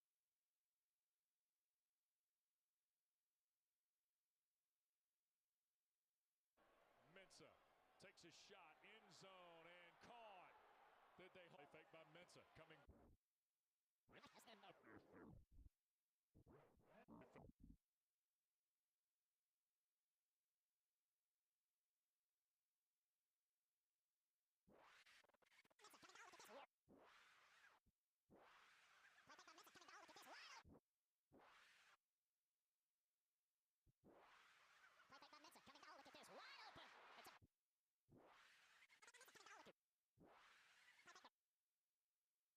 Mensah. Fake by Mensah coming back. Oh, look at this. Wide open.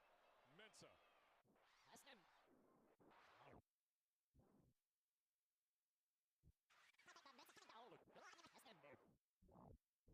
Fake by Mensah coming back. Oh, look at this. Wide open.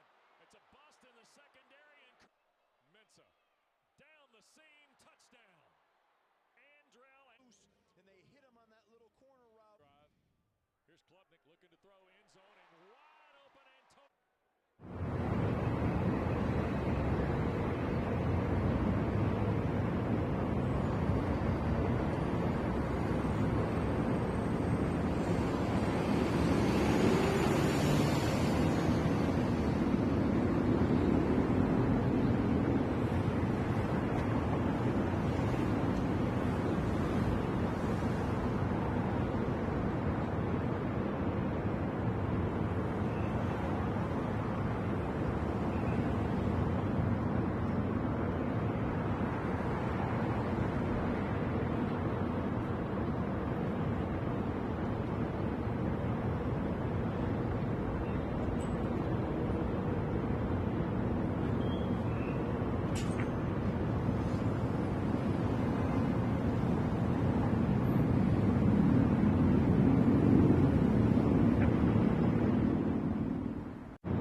Another ACC Saturday, and you're watching the ACC on ESPN. Game one of our triple header here on ACC Network.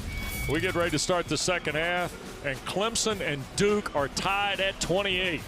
Wes Durham with Steve Adazio, Dana Boyle here in just a moment.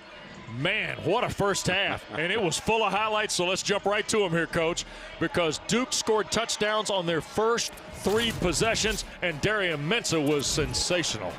He's on fire here. I mean, he's just, you know, Taquayshawn first touchdown right there. I mean, you know, then you got Cooper Barkate. I mean, just high stepping down the field.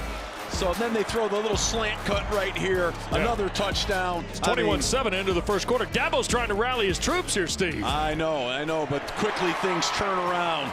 And you got Williams there. He hits him on a nice ball. And then look at his hard running. I mean, just lowering your pads. And then the big man package sealing the box. Yep. They got it all working. There's a lot of offense, Wes. So 28 all here as we get ready to go the second half. And the kick to the Blue Devils toward the back of the end zone. So Duke in a tie game at 28 all. Will get the ball at its 25-yard line. Let's start the second half. Here's Dana Boyle. Well, we saw a very intense and fired up Dabo Swinney going into the locker room. I can confirm when I spoke to him, still as heated coming out of the tunnel at halftime. He was fired up. He said, that's the worst coverage I've seen on 3 of those Duke touchdowns. He said the penalties, the little things we let slip in the second quarter. It's the tale of 2 quarters, and for Manny Diaz, a little bit more composed, but he did say Clemson's rushing yards, worst performance he's seen in the first half. We've got to be accountable for the run game. Top of the score bug, you see the difference in quarter offense for both of these schools. And Duke, who only had 11 yards of rushing in the first half, gets Nate Shepard cranked up, and he gets almost 15 on first down. Well, Duke's got to come out here hitting all cylinders, and you know, the beautiful thing is going into the half with momentum. Come out here after half and keep momentum on your side. First down and 10 again. They're going to run Shepard a second time, and he's going to get almost 7 on that play. Will Helt will make the tackle. Well, they brought some pressure that time, and he got behind the defense on an upcut. But I tell you what, he's been quiet so far tonight, and don't be surprised if all of a sudden we don't see an explosive run, you know, coming out of Nate Shepard. Second down and 4. Ball at the 46-yard line. That's Brown in motion. Here's Mensah looking to throw for the first time.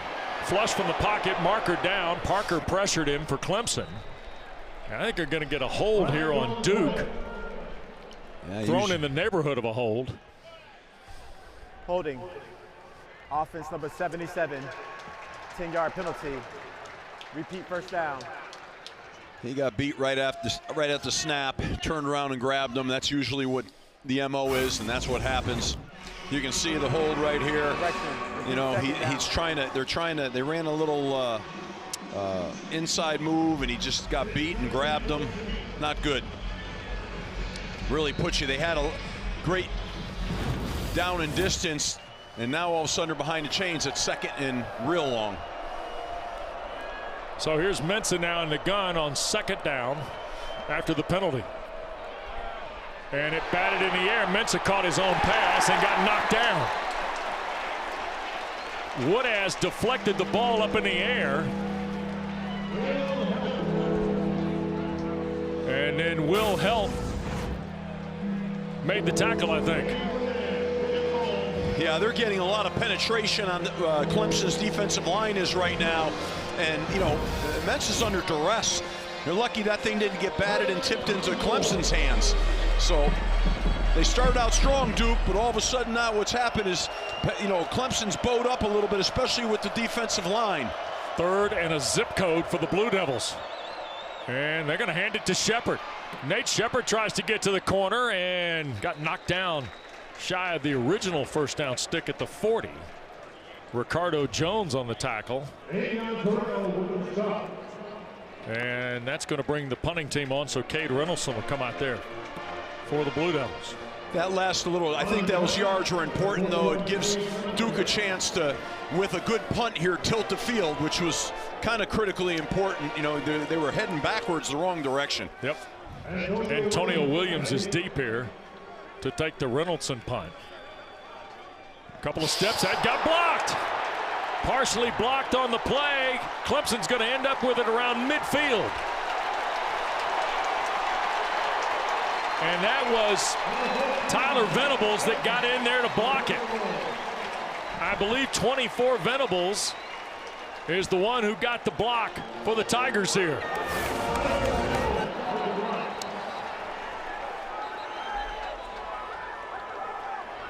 Yeah. We had seen Reynoldson kind of run up a couple steps in a previous punt, Steve. That time he ran right into Venables. I mean, that was well coached, that punt block, and Venables knew he was going to stick him because he knew where the rugby side was going to be. So he beat the block to that side and then got his hands on the ball. Really nice. Love when teams go after and block punts. That's the way to go. It's so hard to block for returns. Go after them. Momentum shift. They hand it to Randall, and the Blue Devils arrive. Clemson had the upper hand in the run game in the second quarter, and that time Aaron Hall, Wesley Williams were there. Goodness. Yeah, they just got tremendous, you know, penetration, and the block back never got back. The center did not get back on the block back. They were running a gap scheme, 2 pullers, and he didn't get back. They beat him up the field, and that's really good defensive play, creating a negative yardage play. Loss of almost 4. Klubnik to throw here on second down. Hit as he does, dumps it to Randall across midfield, and Weaver hit him at the 48. Boy, Klubnik took a real shot from the Duke front, and you see Cade is showing a little bit of the worse for wear here. And so they were able to pick up 6 on the play. It'll be 3rd down and 8. Yeah, they did a nice job of recovering there and getting some yardage back. It's still, you know, a long 3rd down here. And Klubnik, as you said, he's a little tweaked. Those high ankles will, during the course of the game, the wrong little twist, you get and you tweak them.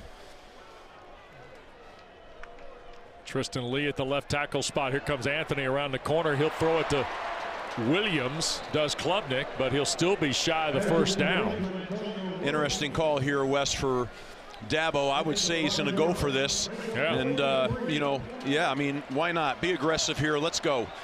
4th and 3, long 3. The book that everyone carries, that book that has the analytics, says go. And you're, as a head coach, you're like, yeah. Clemson's 11 of 21 on 4th down this year. 52%. And there's Smith on the catch and a 1st down. Tristan Smith buries inside the 35 to the Duke 34. He had to low scoop that one. Steve, I think we're going to play the full 60 here today. Oh, yeah, it's got all the makings of Yep. it. You see on the replay here, they do a nice job here on the bubble, and he scoops that ball and gets vertical and gets those tough yards. 9 yards there. Olsen, Pat Henry, good blocking to help Tristan Smith. On the 4th down conversion, Klubnik and the Tigers.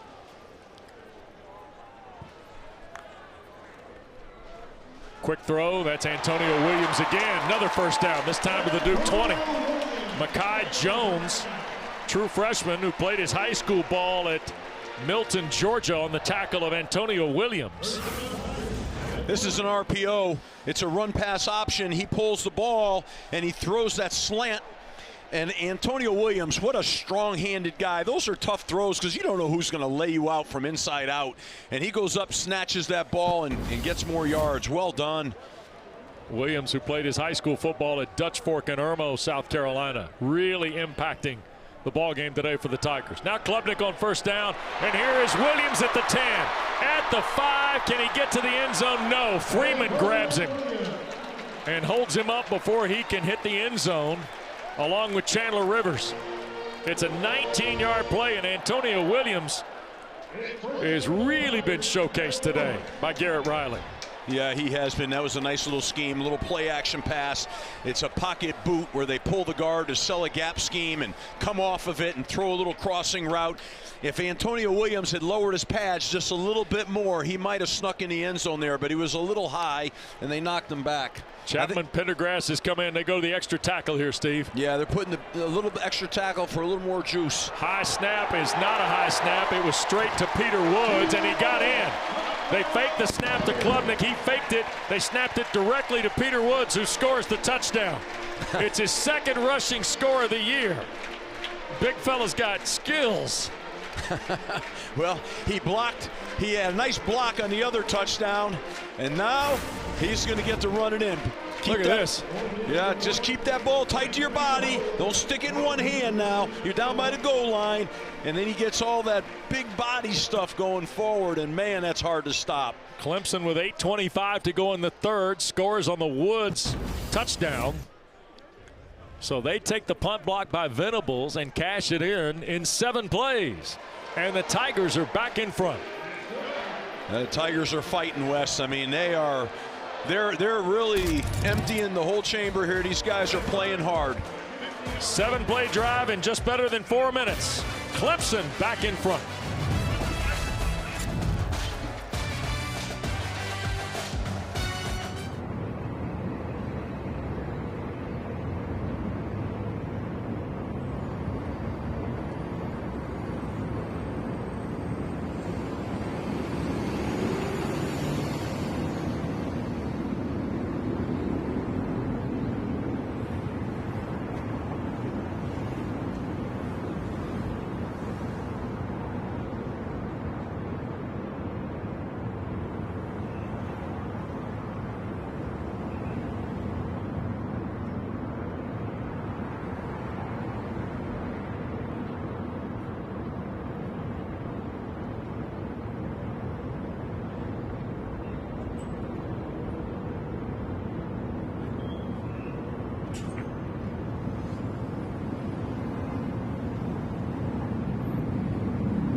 Welcome back to Clemson. Now, let's not forget, Wes and Steve, that Peter Woods is listed on the roster as a defensive tackle, but what his bio fails to mention is that he's also an offensive weapon.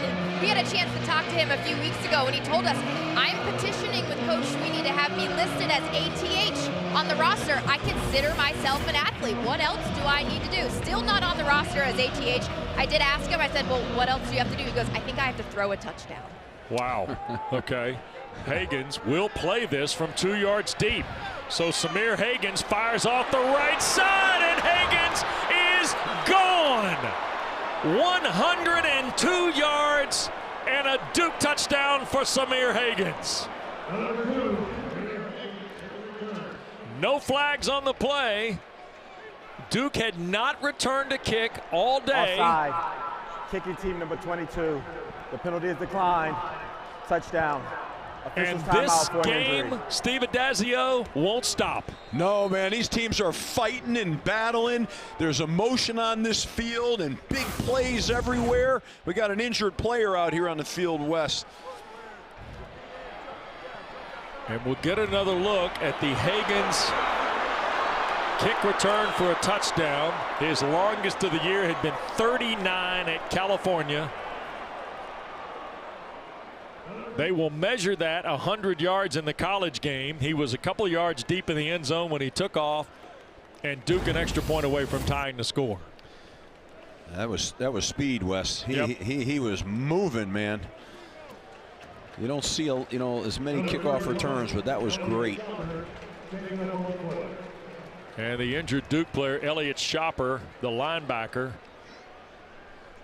young man from Austin, Texas, same high school as Cade Klubnik of Clemson from Westlake.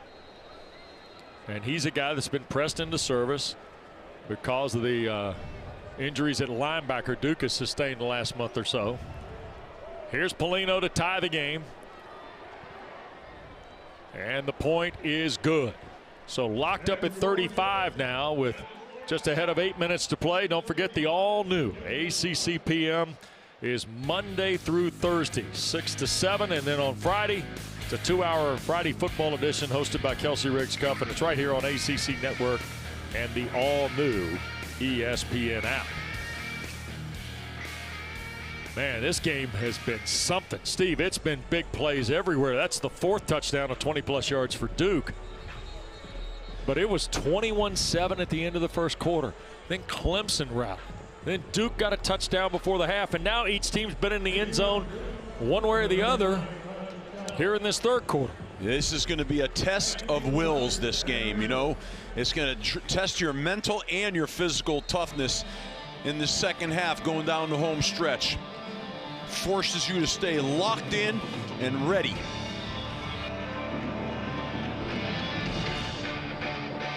Samir Hagans returned to kick 99 yards against Ole Miss in the Gator Bowl last year. That is the last time Duke had returned to kick for a touchdown. And you go back now to look at our ESPN analytics. All 5 of these teams on the road. Of course, Georgia Tech later tonight in Raleigh. By the way, there's a weird historical storyline there. Virginia is in California. Steve, you think that'll be a tight fit, huh? Oh, yeah. Cavaliers been playing with fire a little bit. And the quarterback took a physical pounding last week, and now they got to travel, so you never know, man. Miami's just gone ahead of SMU and Dallas. Duke's down to 31%. A loss today, it would be just 3. Gideon Davidson is the running back. Here's the throw, and the catch is made, and that's Tyler Brown. First catch of the day for Brown. Stone makes the tackle. They're doing right now is they're running a lot of RPOs, and Duke is blitzing and leaving voids in zones, and he's coming off the run and he's hitting that void with the RPO, and it's been a good strategy. Yep. It's working for them well. TJ Moore, Olsen, Pat Henry to the top of the screen. 2 receivers here to the bottom. Now Pat Henry resets. And the play fake by Klubnik. They're going to dire Tyler Brown again. Boy, it took Landon Callahan right on the money for the hit. Callahan is a freshman from Rural Hall, North Carolina. This is his 2nd career start today for Kamari Robinson, who's unable to go for the Blue Devils. He also started in their win against NC State. He had 8 total tackles in the last 3 coming into today. For a guy who was a redshirt freshman, they felt very good about putting Callahan out there today for Jonathan Packey, the Blue Devils defensive coordinator. Yeah, they have confidence in him, and he's paying that back. Here's Klubnik. He'll toss it. Davidson again, and that will get him to about 3 to 4 yards away from the first down. Callahan one more time on the stop, and Landon Callahan is shaken up on the play. For an injury. So Callahan will be tended to here. And with 6:44 to go in the third, it'll be roughly second down and about 3, maybe 4 for Clemson. A lot of plays are some form of read plays for Cade Klubnik, whether they're RPOs or whether, you know, they're a power read, and he's handled them all really well. Timeout at Clemson.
.35 all, as you see Landon Callahan able to get off the field under his own progress. Musa Kane has come on the field here for the time being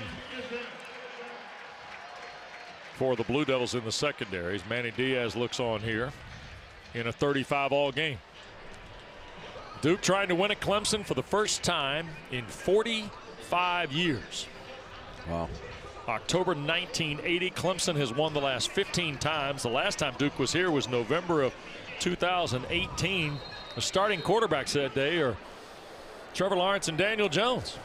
I remember that well. For reasons we probably shouldn't discuss. Here's the give, and that's Davidson fighting for a couple of yards. First down for the Tigers on the run by Gideon Davidson. Yeah, Garrett Riley kept talking about with Gideon Davidson, it's just time and confidence. That's all he lacks, Steve. They love the skill set. They like all the ability he's shown, the work ethic, those things. And they kind of feel like the confidence level's been rising here for the last couple weeks. Kind of like on the other side with Nate Shepard. You know, they're two talented young guys that are emerging. Yeah. First down and 10. Through the formation comes Williams. Quick throw wide open. My goodness, Davidson. First down and then some, and delivers the shoulder to drive it to the Duke 38-yard line. Boy, oh boy.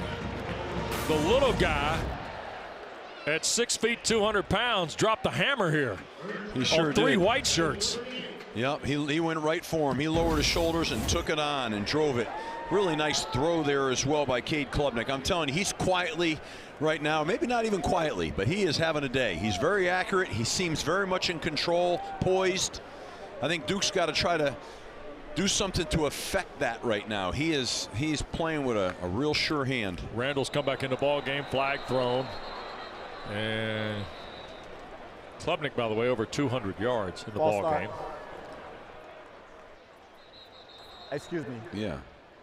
Yeah, we'll wait. No problem. Yeah. They're going to talk about, is that offense or is that defense? False start. Offense number 22.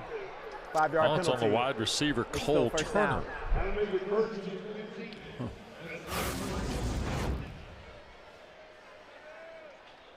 Oh, wow. Yeah. Yeah. They're getting ready to run a little switch route, too. Yeah, well, you know, they're saying, oh, Cole Turner right now is, hey, man, look at the ball. Why? What are you doing out there? You know, you're not on the snap count. You're on the ball. Davidson back in the ball game. Klubnik, by the way, since a 4 of 6 starts, Steve, is 14 of 16 for 151. Yeah, I'm impressed with him right now. He is playing really well. He'll dump it off to Davidson again.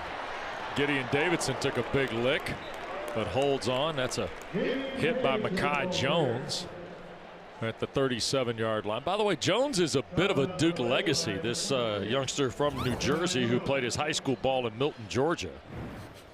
He is the cousin of the former Blue Devil basketball player Derek Whitehead. And also another cousin is the former NFL star Tahir Whitehead. Remember him, Steve? He played for me at Temple. Is that right? There you go. Yep. It's Mekhi Jones's cousins. Here is Klubnik, and on a healthy day, Cade Klubnik might be able to step away from Aaron Hall. No doubt about it, Wes. I was thinking the same thing. Still kind of coming back from the ankle sprain at Boston College. Gets taken down here by 99 in the white. Yeah, no, you're right. I mean, if that ankle's feeling good right there, yeah, that's probably a first down. But he's playing great, playing hard. Ball at the 34. This is a big third down now, and a tie game inside 4 minutes to go. Well, this has got to be 2-down territory right now. You know, unless he wants to kick it, but I would expect two-down territory. And they're going to try and trap Davidson here to the right again, and he'll fall forward toward the 29. That's too full, Steve, almost here on 4th down. Yeah.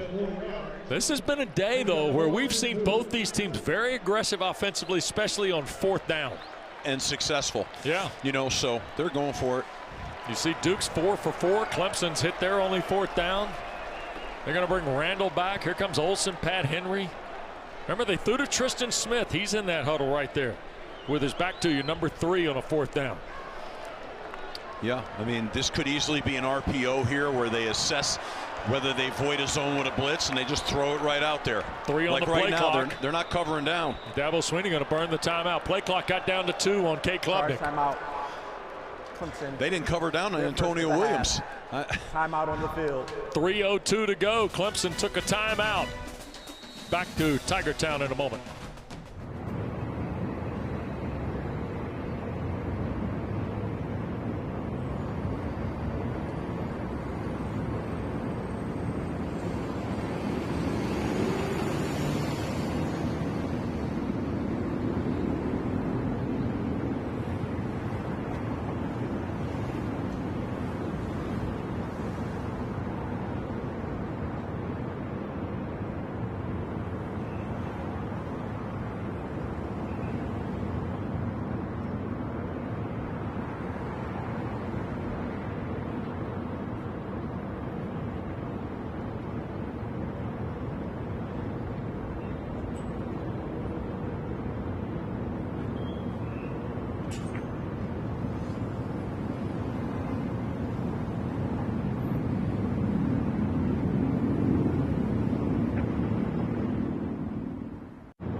welcome back to Clemson. Just an update on the Duke sidelines. Linebacker Elliott Shopper is out for the remainder of the game. The athletic training staff evaluated his right knee. Wes, Steve, that's a big loss for the linebacker core. They're already without Nick Morris, arguably their best defensive player, out for the season. Yeah, the linebacking ranks are thin. And that affects the special teams, Dana, as well, because those guys usually play, and that's where that injury occurred. So, all right, Dabo Swinney punched the timeout. They empty things with Klubnik here. 3 to the field, 2 to the boundary. 4th down and 2. We're in a tie game ahead of 3 to play in the 3rd. Quick throw, caught in traffic, 1st down. Antonio Williams having a day, Steve. 1st down, Clemson. He sure is, and good job of Cade Klubnik finding him. You want to get it to your guys, and he's a dude right there, man. That's one of my dudes. Look at that. Tight window, put that ball in there, critical 1st down, gets it, keeps the chains moving. Good football. Williams really doing it. 7 catches, 121 today. Davidson back in the ball game as the running back on 1st down. They'll hand it to the true freshman. And he will get to the 12. It's a gain of 6. Jones flipped him around in the Blue Devil secondary. Too many of the Clemson run plays are in the secondary for Manny Diaz's liking right now. Well, that's what's happening is the run game is starting to wear down the Duke defense. And that's what the run game does. And it usually happens at the end of the 3rd quarter in the 2nd half. And you're seeing that right now. You're seeing these defenders from Duke, man. They're in it. They're in a street fight right now, and they're getting tired. 35 all. Less than 2 to go in the 3rd. Klubnik, quick throw, and catch is made. Tackle made on Antonio Williams. It'll be 1st and goal at the 3. See, running the football is really affecting. So they're coming off an RPO here and finding these voids because the run game has been so effective now. It's affecting how the defense is playing, whether they're adding to the box, playing soft zone coverage, but it's creating this, giving them a great opportunity here. Red zone opportunity for the Tigers now to try and regain the lead here at home. Bettencourt, the tight end, to the left of Klubnik. Play fake to Davidson. He'll throw, and beyond the reach of Pendergrass. Chapman Pendergrass. Old Chapman Pendergrass, 6'3", 295. Yeah. I mean, I don't know. That was not looking too, that's not what he does. Come on, man, the ball's down here. Let's get it. They need a touchdown here. Those plays, Peter I know Woods. they're cute if they work, but I tell you. Peter Woods got to be fired up. He's coming to game at fullback. He wants to rock, I can guarantee you on that. They're going to toss it right side. Davidson stringing the play out. Duke is there. Clemson's going to lose 2 on the play.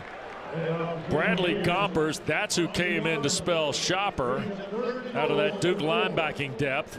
He's across the top. That's a true freshman from Central Catholic in Pittsburgh, Steve. That's a good football school. Yeah. No doubt about it. Yeah. He comes from a football family. His dad's a former Wake baseball player. His 2 uncles played football at West Virginia and VMI, and he had a great uncle, won 2 titles at Notre Dame. Man, there's some toughness in those genes right there. Yep. No doubt. Well, I'll tell you, the problem in that package Dabo was in was there's not a lot of diversity in terms of how many plays you can run out of it. And it looks like Duke had them scouted out. Now they're spreading it. 3rd and goal with a bunch to the left. Klubnik looking that way. He will sail it over the top of Williams and out of the end zone. Josiah Green was pressuring Cade Klubnik. Wes, I think it's been a great called game. Let's look at this replay right here. They got a protection breakdown, so he can't set his feet because he actually had a guy open. But I didn't really like that last series. It's easy for me up here in the booth, but you're down there, get some vertical puncture runs and put that ball in the end zone. Got a little cute with the first one, didn't work out, and then got off schedule. Now they're hoping to get a field goal here. Missed opportunity for a touchdown. 22-yard try for Hoosier, who is 7 for 9 on the year. His longest is 50 at BC. Off the rear hash, and the kick is good, and the Tigers are back in front. 38-35. Clemson has regained the lead on Duke with a 15-play, 71-yard drive, and they do it in just under 8 minutes. Quick reminder to you, our Week 10 coverage of ACC football continues. Later this afternoon, 3:30 Eastern, 6-2 Pitt is in the South Bay. They've won 4 straight. They meet the Cardinal, who's undefeated at home. And then later tonight, ACC Primetime presented by Serve Pro. Jake Dickert and Wake Forest are in Tallahassee to see Mike Norvell Seminoles. That's at 7:30 Eastern. Both games available on the all-new ESPN app. You can watch it anywhere. So the drive for the Hoosier field goal. 15 plays. They ate up a lot of clock to kick a field goal, Steve. Yeah, I mean, it's points on the board, but obviously disappointing. As you said, 15-play drive, a lot of clock. You want to end it with a touchdown. Hopefully that doesn't come back to haunt them later, because there's a lot of scoring based on what we've seen, West, to come here. They're going to kick it this time toward Jaden Moore, and he'll let it go 7 yards deep. And Duke will get the ball, and it's 25 now, trailing 3. How about 2 years ago, Labor Day night, Riley Leonard gave Duke the lead in the 3rd quarter. This is a 44-yard touchdown run. And then Jaquez Moore, he hit the Tigers with a 9-yard scoring run. And then Jordan Waters went 36 to seal Duke's first win against Clemson since 2004. Tom Luganbill, by the way, won the race on the Field Storm. What do you mean he won the race? He was doing sidelines that night, and he beat all the students across the field, so he didn't get caught in the Field Storm and was able to interview Mike Elko that night.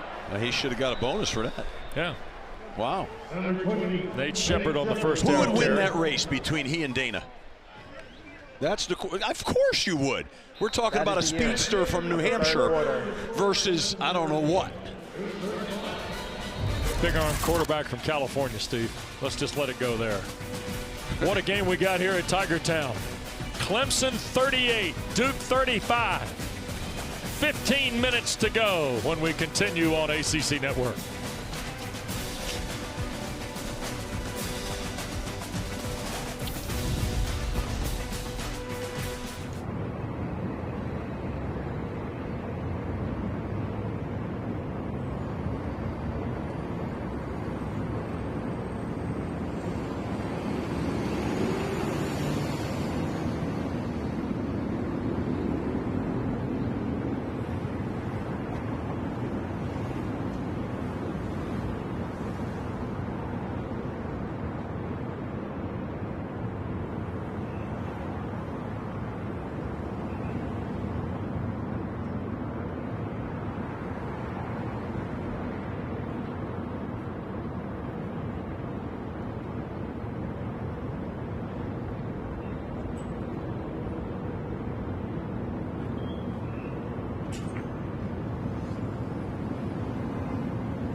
Second down and 4 for Duke as we go to quarter 4 here at Tiger Town. Clemson with a 3-point lead. That's Barcade in motion. He's been very quiet since an electric first quarter of play. They're going to hand the ball. This is Shepard, the freshman, trying to get to the perimeter, reroutes, gets the first down. T.J. Parker finally wraps him up just beyond the 40-yard line of Duke. A moment ago, Dana Boyle with Manny Diaz. Coach, you knew this was going to be a 4-quarter battle. What's critical to start the 4th quarter to pull away here on the scoreboard? Everything's critical now. This is what it's going to come down to. 2 offenses that are in rhythm, you know what I mean? And that was a big stop in the red zone over there for the defense, and that's what it's going to take. Still no turnovers for either side. I think that's really going to be the key here. At some point, someone's going to crack. Thank you. Thank you. Boy, Manny Diaz, Steve, pretty calm and collected. Talking with Dana a moment ago. How about his comment? Somebody's gonna crack. You love it, don't you? Oh man, he's got that right. He hit that right on the head. Second down, the full 10 for Mensa. Anderson Castle has come in the ball game. That's Barcade in motion from the bottom of the screen. Clemson showing blitz. Mensa looks, shoots it. Barcade the catch. Close to a Blue Devil first down, and it is. Right on cue for you, Wes. Barcade's back in, making a play, which they need to do. They got to get him the ball more. What a great job there. They brought a 2 inside linebacker blitz, and they were able to throw the RPO again on the voided zone from the blitz. Good offense. 5 for 116 and a touchdown, or more than that now for Barcade, I think. Yeah, get him involved. He needs to be touching the ball a lot more right now in the second half. Yep, first down and 10 at the Clemson 48. Mensa wants to throw again.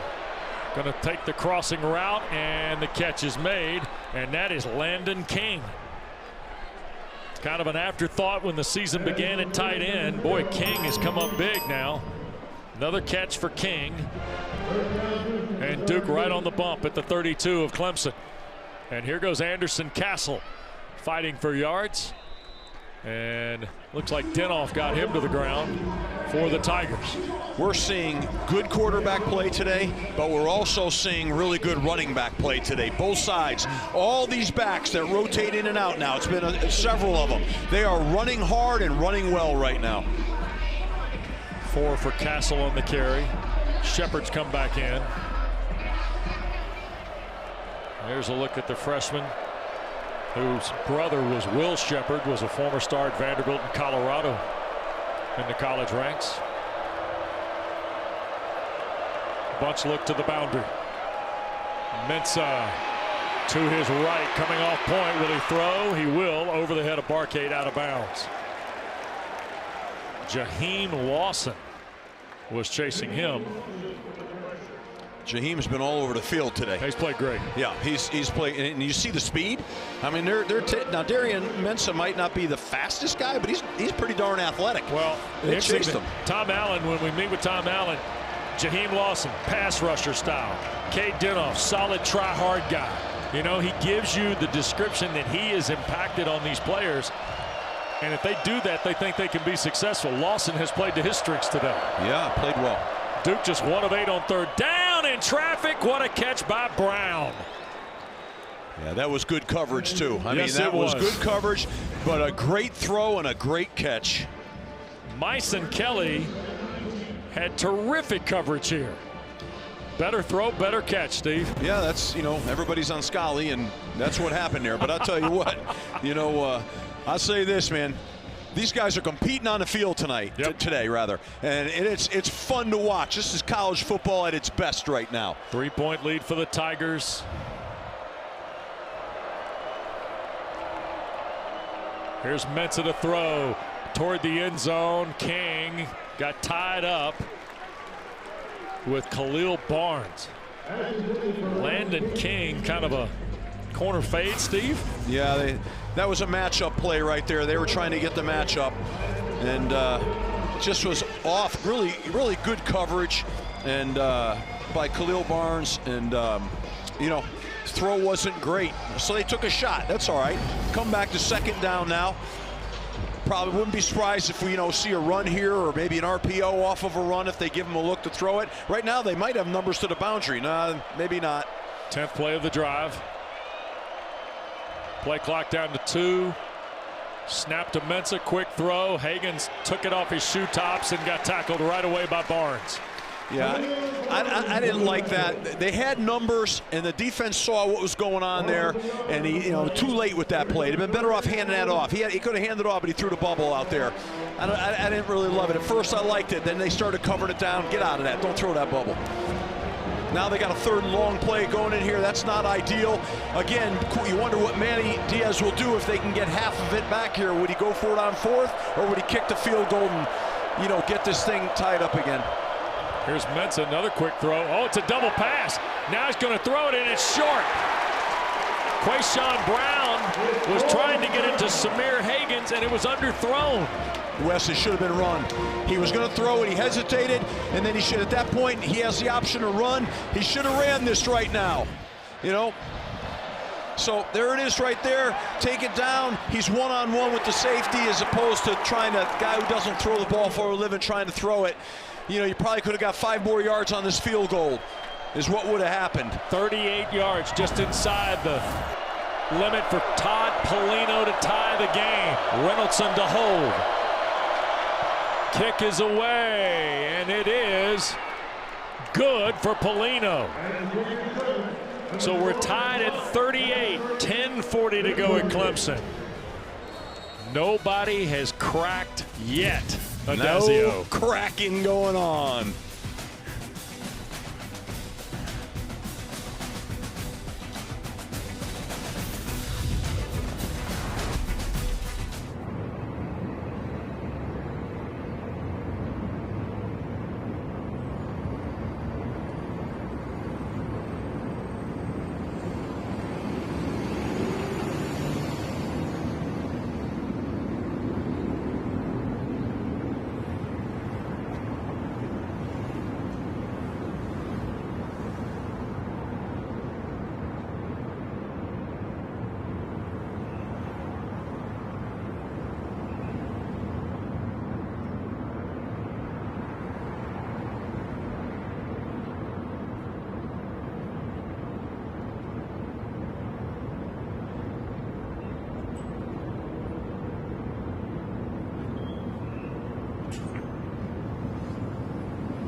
going to decide who's the better team. It is wide open. Can you believe it? Who's in the driver's seat to get to the playoffs? The top 25 rankings reveal and 12-team CFP projection. Tuesday on ESPN. Oh boy, so here we go Tuesday night with this, right? There'll be a lot of consternation, some teeth gnashing going on Tuesday night. That's the AP top 10, by the way. That's today's AP top 10. Next week we'll show you the CFP top 10. We'll forget about the AP that they've been voting on for almost a century. 38 all is where we stand here. Duke and Clemson in their 56th meeting ever. Tigers have won 15 straight meetings against the Blue Devils. here at Frank Howard Field. A couple of years ago, Duke won at Wallace Wade Stadium 28-7. 7 years ago, Duke's last visit, Trevor Lawrence and the Tigers won 35-6 over Daniel Jones and the Blue Devils. Here is Salas kicking away the ball over the head of Randall. So the Tigers, Steve, you mentioned a moment ago, we've had good running back play really on both sides, but Adam Randall and Gideon Davidson have done a terrific job for the Tigers. Yeah, they sure have. They run physical and they've run hard, and they've been hard yards, some of them, you know. Like you see that one on the goal line where he's just, you know, mashing it. And then all these good cutting and physicality and good ball security as well, which when you're taking those kind of shots. But it's been impressive and really fun to watch. So here's Cade Klubnik with Adam Randall in the backfield. And a quick throw, and they're trying to get T.J. Moore loose, and they do! Here's Moore, and it's a foot race to the end zone at the west end. And Moore will score!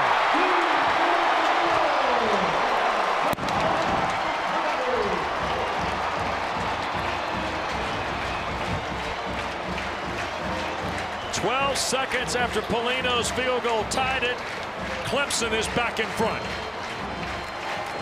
T.J. Moore put on the Jets right there. Wow.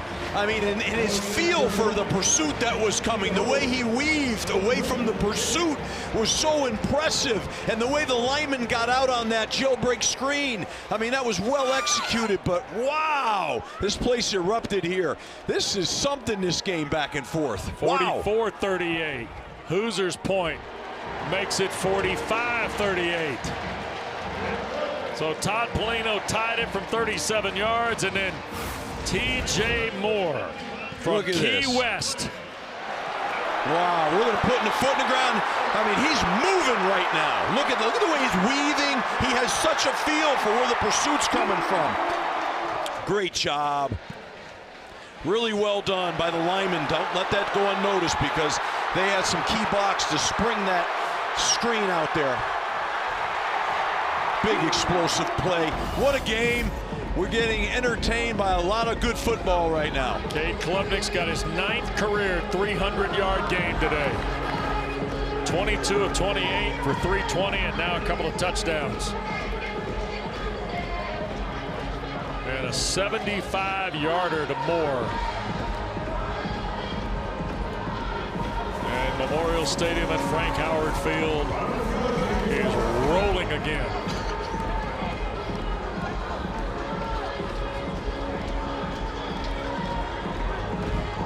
They need some good kickoff coverage here. Don't let this thing pop out. He's going to kick out of the end zone.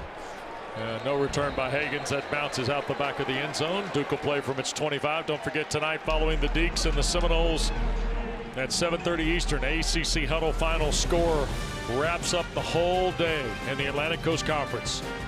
We got Mark Richt, Tom Luganbill, and Bryce Love with Kelsey Riggs cuffs. She got her hands full tonight in studio, but they'll chronicle the entire Week 10. Started last night. How about Damon June in North Carolina running the rock last night at Syracuse? He had a night, but they're going to have a lot of talk about this game right here. This will take some chronicling. Yep. Is that a word? Yeah. All right, good. I wasn't sure. Yeah, for nice me. Job. Clemson in front by 7. Mensa's first down throw, and Anthony another catch. First down for Andrell Anthony. Good start, good answer. Both these quarterbacks are, you know, they can put the team on their shoulders, both sides, and that's what Darian Mensa's got to do that right now. He's got to put the team on his shoulders. He's got to throw some great completions, and players got to make plays. Mensa's got 2 300-yard games.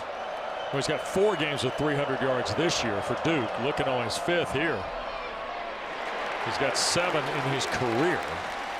There's a first down run. Not much there. Peter Woods tackling Nate Shepard. They ran into a linebacker plug, and so they got him in single blocks. Defense pressed the line of scrimmage. There's like a wall built, nowhere to go with that ball. So second, let's call it a full 10. 9.5 to go. Jonathan Brewer, the offensive coordinator for the Blue Devils. I think there's going to be some interesting talk going in these headsets about what to play in the coverage by Clemson. You know, they've had some struggles now. Are they going to play one high or two high? Mensah chase from the pocket to his right. Wants to throw, going to tuck it, slide down right around the 40. So only got a couple there ahead of Sammy Brown from Commerce, Georgia. I don't know if I'd let Sammy Brown hit me either. I know, Wes, I'm with you. Because when he arrives, he's got bad intentions. Yeah, I don't know. That looked like a non-committal run by Mensah on that play. It's not what he does, though, right, Steve? No, it's not, but it's 8:40 left in the game right now, and it's all on the line. Don't take a ridiculous shot, but maybe get a couple more there. Here's Shepard now with Mensah. Clemson bringing pressure. Mensah gives ground to his right. And he will sail it upfield, and Hazley was the closest guy there. No flag on the play. And Duke's going to have to punt this. Yeah, that was good coverage now. Peter Woods with great pressure. Yeah, they had good pressure, but there was nowhere to go with that ball either, so it was good defense all the way around. 4 plays for Duke off its 25. And here's Cade Reynolson to punt. Not the response that Duke was looking for there, obviously. You know, they didn't do much with that. And Blue Devils only 2 of 11 on 3rd down. Reynoldson's going to hang this high toward Williams. And a fair catch is made at the Tigers' 15-yard line. So Clemson's lead is 7. The T.J. Moore 75-yard strike is the difference. Clemson with the ball when we come back.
Let's take a look at our all-state good hands play. And Steve, have you heard of T.J. Moore? I have heard of T.J. Moore, and every minute I'm liking him more and more. I'll say this, Wes, this is not a crack, but this caused a dent. There's a dent right now, and if they're not careful, Duke might receive a crack. Yeah, 2 catches for 92 yards and a touchdown. One of them is 75 in the house for the man from Tampa. Gideon Davidson will be the running back. T.J. Moore, one of those wide receivers. Antonio Williams has had a day too. Tigers from their 25 with a touchdown lead. Feels like this is a pretty big possession both ways. I would think so. Yes, sir. Klubnik, quick throw. Antonio Williams the catch. First down and Moore out to the 34. Goes Antonio Williams. Pellicciata the tackle. Love the fact that they're getting it to their best player. Love what they're doing with that. That's what you got to do right now. And Duke's got to understand that that's going to happen. Andrew Pellicciata, the freshman, Malvern Prep, outside Philadelphia. Williams now has got 149 today. That ties his career high. Almost halfway home in the fourth. Tigers by a touchdown. Klubnik, quick throw on the perimeter. Long pursuit. They won't get there in time, and upfield goes Davidson. Landon Callahan, injured earlier in the second half, comes off to make the play. Boy, Gideon Davidson has helped himself today, too, for Dabo Swinney. He sure has. You know, whether he's carrying the ball, receiving the ball, I mean, he looks like one of those guys that's an all-purpose guy, you know, and they're dangerous. Plus, down into the boundary, they had T.J. Moore and Antonio Williams lined up next to each other. Yeah. That might come to a theater near you soon. Are they again? I think they are again. Boy, you saw Braden Jacobs lining up at left guard, covering Gideon Davidson in the huddle there. Here's Davidson again on first down. Wow. Clemson's playing and got a little good rhythm going right now, and I think it all starts with Cade Klubnik. I mean, he's throwing the ball accurately and confidently, and then of course the playmakers are stepping up and making plays. That's all happening. How about Braden Jacobs 2 weeks ago playing tackle, Steve? Now he's in at left guard. Yeah. Son of the former Super Bowl champion Brandon Jacobs, who played at Auburn. Look at this guy, 6'7", 355. He's almost too big to play guard, for crying out loud, but he's so athletic that he can do it. Second down and 6. And Klubnik to throw, pressure coming, backside shot, and overthrown. Callahan in coverage of Tristan Smith at 6'5". Tyshawn Reed was the guy pressuring Klubnik. Yeah, Steve. He felt it. He felt it. He rushed that throw. Yeah. I mean, that's why that throw sailed on him right there. He could feel that pressure, and he was smart. He had to get the ball out. You're a little surprised, and again, Garrett Riley calls his offense. We're not calling. A little surprised as successful as they were running it, they didn't run there. Yeah, I think that's a good point. I mean, they ran the ball fantastic. I mean, and all of a sudden that seems to be gone. I'm not, don't get away from that. Now, I can't hear now, but now they got to throw it, Klubnik within 25 yards of his career high. Now he's going to loop it to Williams. Traffic is there. Antonio's got to find something and cannot. Gave a yard back. VJ Anthony was there. Vincent Anthony Jr., the senior from Durham, Jordan. He's the one we saw as we were into the second half. He was fired up about where things had gone today. He's tried to rally the Duke defense. Now Clemson on fourth down.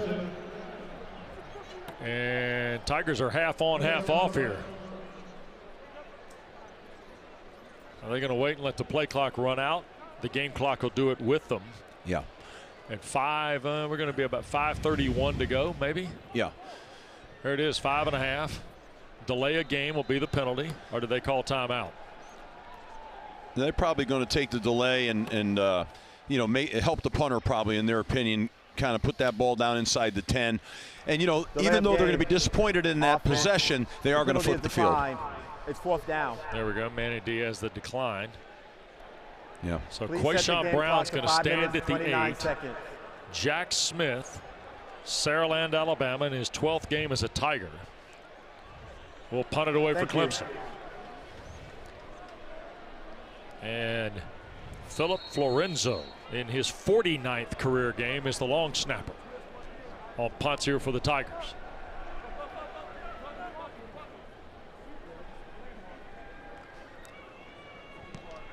Smith trying to angle that, and Brown going to let it hit. Boy, it took a Tiger bounce, and it's touched up around the 5. 43 yards, and that's where Duke's got to go. 5:19 to play. Good cover unit there by Clemson on the punt. Smith does his job. Duke gets the ball when we come back.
Duke getting ready to take the football. Time for Is It In You, brought to you by Gatorade. The only touchdown the Blue Devils have scored in the second half.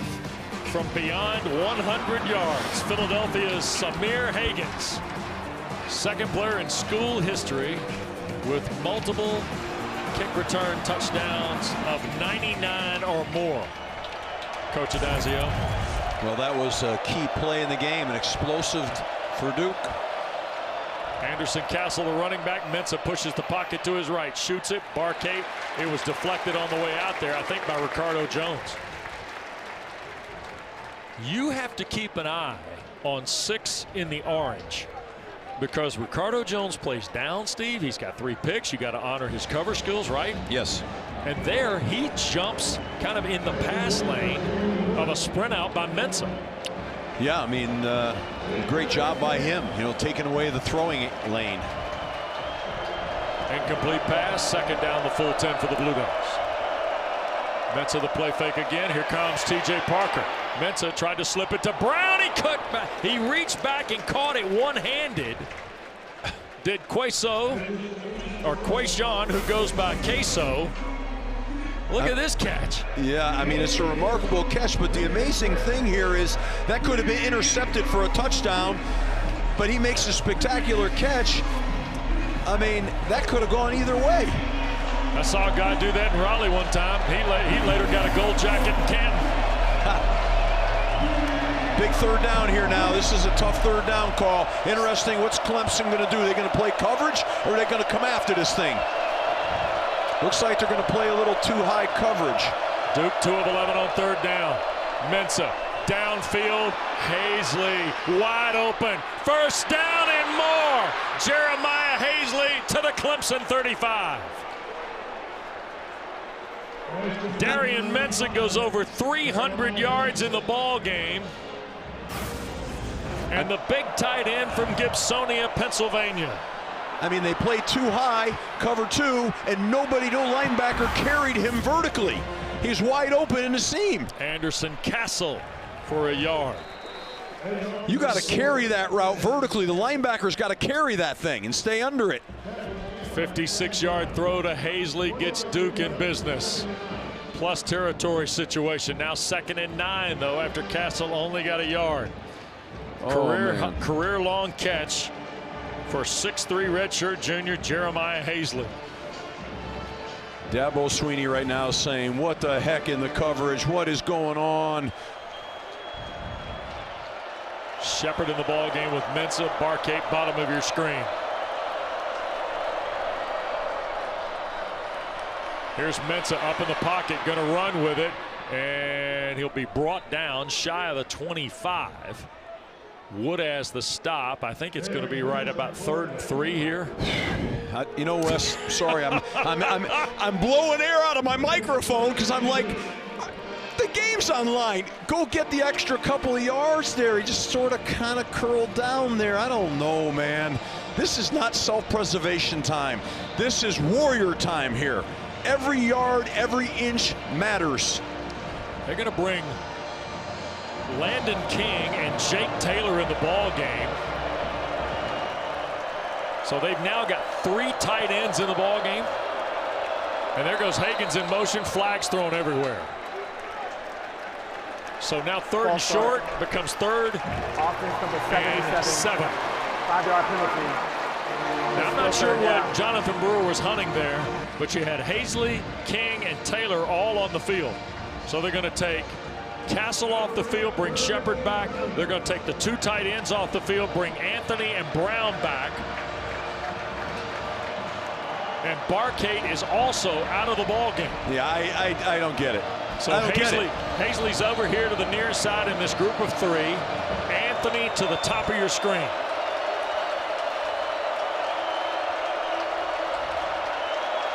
Duke's got all 3 timeouts. Clemson's got 2. Plus the 2-minute timeout. 3rd down 7. Quick throw. Anthony the catch right around the first down stick. I still think it's going to be short. Barnes the tackle. It's short. Yep. Big down here, obviously. Got to go for this right now, and obviously this is a huge part in the game. The old thing, comes down, Wes. Can you make a yard? Can you make a foot? You know, some people say if you can't, you don't deserve it. We're going to find out. Arguably the biggest play of the game when we come back.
Introducing SportsCenter for you, personalized every single day. Now available on the ESPN app. Powered by your favorites. Here today at Clemson, 2 minutes to go, 4th and 1. Duke just outside the Clemson 25, trailing a touchdown. Trying to win here for the first time in 45 years. That's Barcade in the orbit. Mensah to his right, slips it to Hazley. First down and more inside the 20. Barnes and Brown, the tackle. The Blue Devils are 3 of 13 on 3rd down, but not a bother. They are 5 for 5 on 4th down. Well, I tell you, that was a gutsy call right there. You know, ran a naked like that. I mean, a lot of things on nakeds can go wrong. They bring an edge pressure, and you got an issue. So give them credit. They were willing to roll it right there, put the ball in the hands of one of their very best players, if not their best. 7-point lead for the Tigers. Bunch to the bottom of the screen. Anthony, the wide receiver, at the top. Mensah hands to Shepard. Here's the freshman. Flag thrown. 2 flags thrown as Shepard is tripped up by Brown at the 14. Will help also holding. There. Offense number 72. That's a holding call on the redshirt junior Matt Craycraft. Yeah, I think he got a hold of DeMonte Capehart. Yeah. Oh gosh, that's a full takedown. Yeah. That hurts. Got your money's worth. Back to the 28. The ball goes with 1:25 to go. Can't have that. That changed everything right there.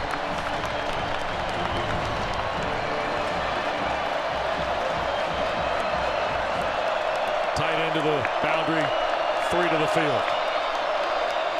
Clemson bringing pressure. Mensah, quick shot, Catch is made. This is Brown, and he cannot slip away from Woodaz or Strozier. It's good coverage by Woodaz. I mean, he showed some real closing speed there, coming back and making that tackle. That might have gotten out. I said Jones. I said one. Strozier was actually Jones who was in there on the stop for the Tigers. So with a minute to go, we get a timeout. Second down and 18 coming up. Don't forget, more football ahead on ACC Network. We'll tee you up for Northern California. Max Brown, Chris Cotter standing by. Sharif Burris, 3:30 start on the farm for the Panthers and Cardinals. And late night, George Sedano, Rodney McLeod, Victoria Arlen awaiting Wake Forest and Florida State tonight, presented by Serve Pro. Busy, busy day. By the way, tonight in Raleigh, number 8 Georgia Tech trying to go to 9-0, Steve. Roughly 23 years ago today, Chan Gailey and Georgia Tech went to Raleigh, played 8-0 NC State, and upset them. That's also on the docket. A lot of stuff happens on these weekends as you get into November. This is second down now, 18 for Duke. Mensah has Shepard in the backfield. Barcade and Anthony are wide. Play clock at 3. Snap to Mensah. Clemson rushes 4. Mensah dumps it to Shepard. And Sammy Brown gets him at the 20. They'll measure it to the 19. It's now third down and roughly 11, I think. I'll tell you that the referee acted as a screen for the offense on that play. That was crazy. You got to navigate the officials now to make a tackle. So Duke burns their first time out here, Steve, with 54 seconds. Yeah, and was it Duke or? Yeah, you're going to see the replay here. He's got to navigate him right there. Wow, that's kind of crazy. Sammy Brown had to run around him, but here, and he takes a shot too. Look at that shot that Mensah took. He got hit, then one of his own linemen fell on him. That's 300-something pounds on you. But you know what?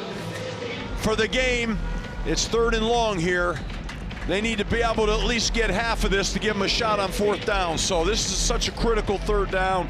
What's Clemson going to do now? You know, do they bring a 4-man rush, play cover 2, which hasn't been great for them? Or do you bring some pressure, play some man, or possibly a cover 3 zone behind a 5-man pressure? We'll see. 54 seconds to go in the ball game, but 2 snaps to get 10 yards and change for Duke and keep the game alive. Snap to Mensah. Tigers bring pressure again. Mensah going to throw. Barcade offline, incomplete. He had Hampton with him defending. So now it's come down to 1 throw with 49 seconds left. I think Barcade was looking for a flag here, and Yeah, he had him. He had him. Tough to make those calls now, but that was, they showed 5, brought 4, Clemson did, and here it is. You know, for all the marbles, really, is Clemson going to bring 5 or 4? I say 4, but it might be a simulated pressure. We'll see. Tight end is in a group of the 3 right here at the bottom of the screen. That's Anthony to the top of the screen, and here's another timeout taken by Manny Diaz. I'll tell you, the noise is a factor now too, Wes. It's getting loud in here, and you know, they had the communication is really tough on Duke. I've been on that field with that noise. I know what that's like. I'm going to tell you what now, it's deafening. Yeah. And when you're in a pressure situation and you can't communicate, it kind of rattles you a little bit. You know, Dana, I thought Manny Diaz was fairly candid with us yesterday when he talked about, we know we're a good team. We've got to take the next step. They know all about the history. The coaches today are incredibly transparent with their teams. This feels like Duke is trying to turn the corner, and now they're down to their last swing, so to speak.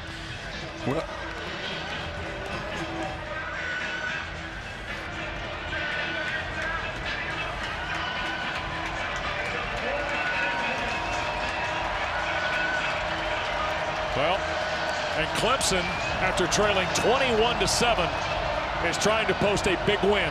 Let's watch number 18, Barkate now. Bottom of your screen. That's who I'd be throwing the ball to if I was Mensa right now. Shepard is the running back. Anthony is the wide receiver to the top of the screen. They got no safety on. There you go. Safety's coming back on top of him right now. Mensa backing up. Going to throw it off his back foot. That's incomplete. That's a flag on the offense. That's going to be offensive pass interference, I believe. Flag on the goal line. I think it's offensive pass interference. They tackled him because he was going to try to make an interception. A lot of interested Tigers standing around. Manny Diaz thinks it's on Clemson. Tim Hedgepeth. Pass interference. Defense number 8. 15-yard penalty. Automatic first down. And now with 43 seconds left, the ball was thrown in the direction of Quayshawn Brown. And the partisans here and Dabo Swinney are fired up. Terrell is called for the pass interference. And wow is right.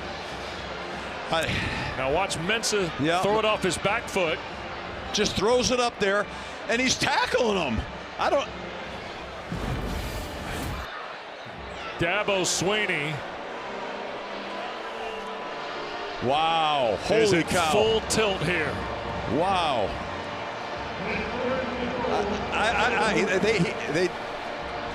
I saw offensive PI unless there was something before it I couldn't quite see. Well, it's over. You got to gather and play defense right now if you're Clemson.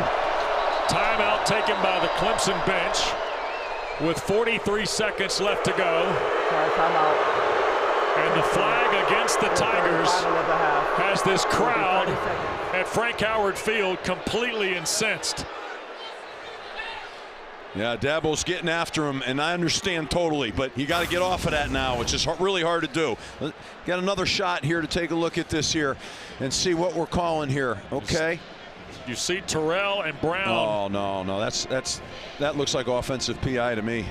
They were tangled up a little bit, but then he was trying to get away from it and make a play towards the ball, and he got tackled. He got shoved. Wow. Holy cow. Or in the mind of the official, was it the contact before the turn at the goal line? Maybe, but I mean, it was two-way contact there. It was, I don't know. That'd be the only explanation. Yep. If the flag came so late, it looked like it was a reaction to the offensive PI to me, but I don't know. Yeah. We got no explanation. Tough call to make at that time in the game. First and goal at the 3. Shepard is with Mensa.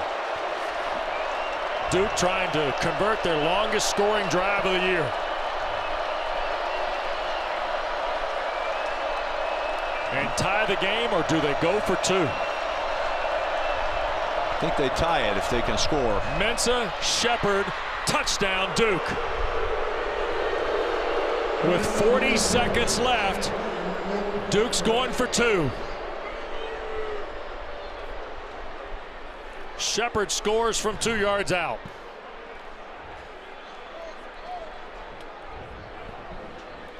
So Shepard on the touchdown, and now Duke is going for Dos with 40 seconds left. Brought to you by Dos Equis.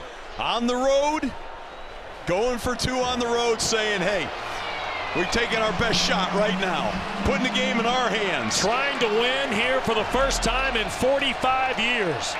Not since the days of Ben Bennett and Red Wilson had the Blue Devils won at Clemson and keep their ACC championship game hopes alive. Snap to Mensa. He'll push the pocket right. This is Hagens, and Duke leads.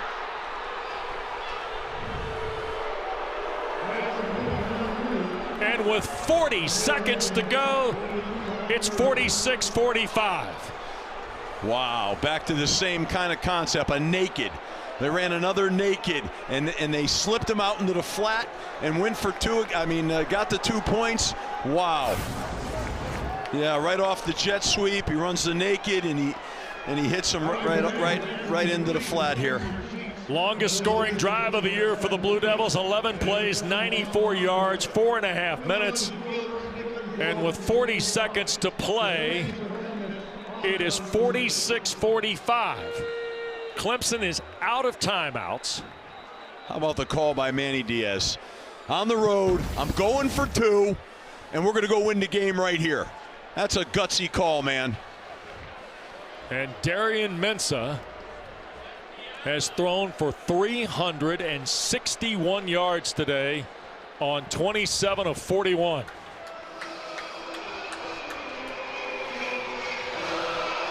And a Blue Devil team that has seen teams salt the game on them in the fourth quarter has seemingly taken their first lead in the fourth quarter. Yeah, it's not over yet. They've got a lot of explosive playmakers on Clemson. They got to gather up here right now.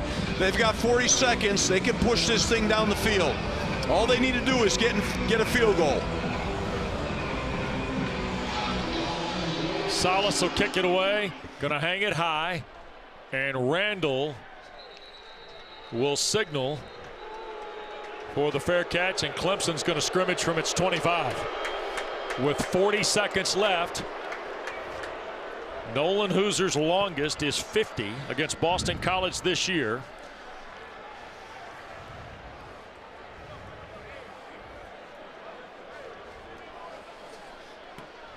Remember last year he kicked a long one to beat SMU in the ACC championship game. Yeah, I mean, they got to get it down the field here. Probably got to get at least, you know, a 40 yards worth or so. 35, right. 40 yards. You know, they got enough time to do that. They got to just take bites here. Here's the snap to Klubnik. Quick throw, near side, dropped Antonio Williams. Now a flag was thrown behind the play. Penalty might be against Duke. Stops the clock with 36 seconds left. Pass interference, offense number 1, 15-yard penalty. We play first down. Correction, the penalty is enforced half the distance to the goal. So pass interference is the call against TJ Moore.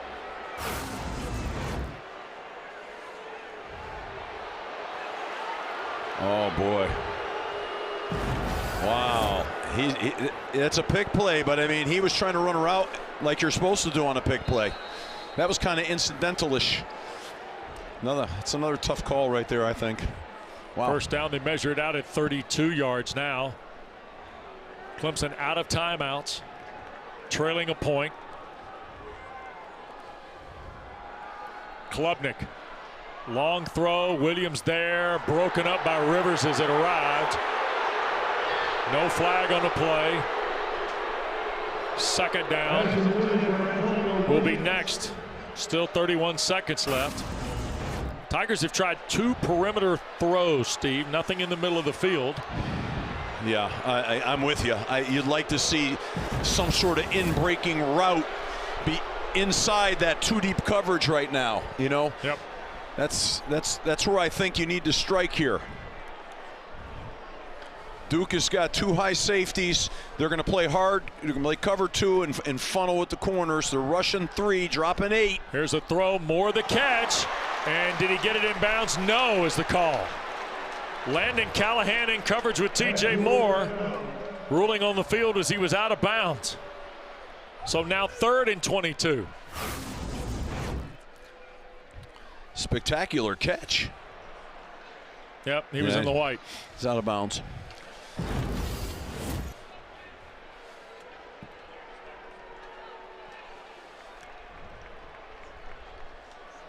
Ball at the 13 for the Tigers.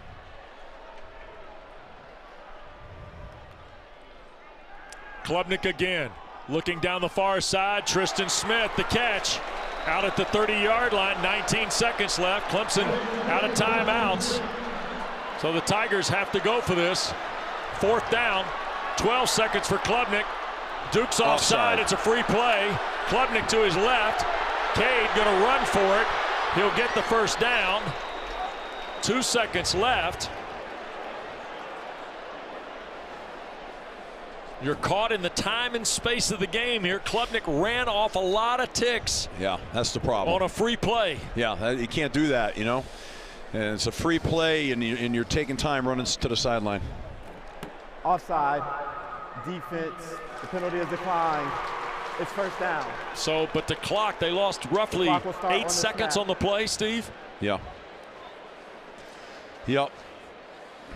So now the ball game hanging in the balance, and Duke's going to take at least 2 guys. Deshaun Stone and Caleb Weaver, drop them 25 yards off the line, maybe 35 by the time it's snapped. Everybody's got a final play, and Duke going to call a timeout here with 2 seconds left. Yeah, everybody's got a final play, so Duke wanted to see what formation, and then they're going to adjust the defense to whatever they think the final is, some special final, maybe a hook and ladder, one of those types of things is what's going to happen here. They've got to keep people back, and then everyone converge on the ball. Remember, they hit more, but that was a different place in the ball game. They hit more on a little inside route for 75 yards. Yeah, well, but what a potential win this is for Duke. The Blue Devils would go to 5-3 and 4-1 in the ACC, and hope would be alive, Steve. Yeah, no doubt about it. And that's, you know, because Manny Diaz, I mean, you got to give him so much credit for the tough calls he made in this game. The 4th down calls, the gambles, he played full throttle today. Last play of the ball game. Klubnik going to throw it in the middle of the field. Tristan Smith the catch. He'll break the 50, cannot keep his feet. Tried to throw the ball behind him. It's scooped up by Williams. He'll throw it back across the field. Randall dropped it, and the ball game is over on a loose ball recovered by the Blue Devils. For the first time since 1980, Duke has beaten Clemson. That is the end of the game. At Memorial Stadium. And in the process, the Blue Devils have now won 5 straight ACC road games. It's the longest stretch of conference success on the road since 1963. And they get a 361-yard day passing from Darian Mensah. Great to be with Steve Addazio, Dana Boyle. Thanks to Joe Nicole and Brett Lancaster, our producer-director. Wes Durham saying so long.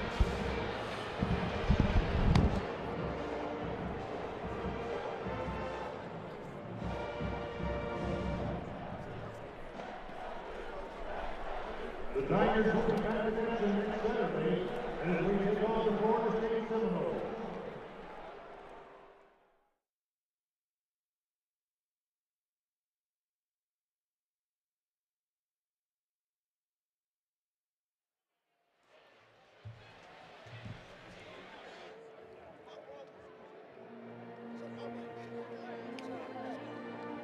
Coach Diaz, it's been 45 years since Duke has won in Death Valley. What emotions are you feeling right now? It felt like 45 years. Holy cow, what a game. We knew they would play their best, and I really felt like they did. Got to give a lot of credit to Clemson on how they played, the way both on.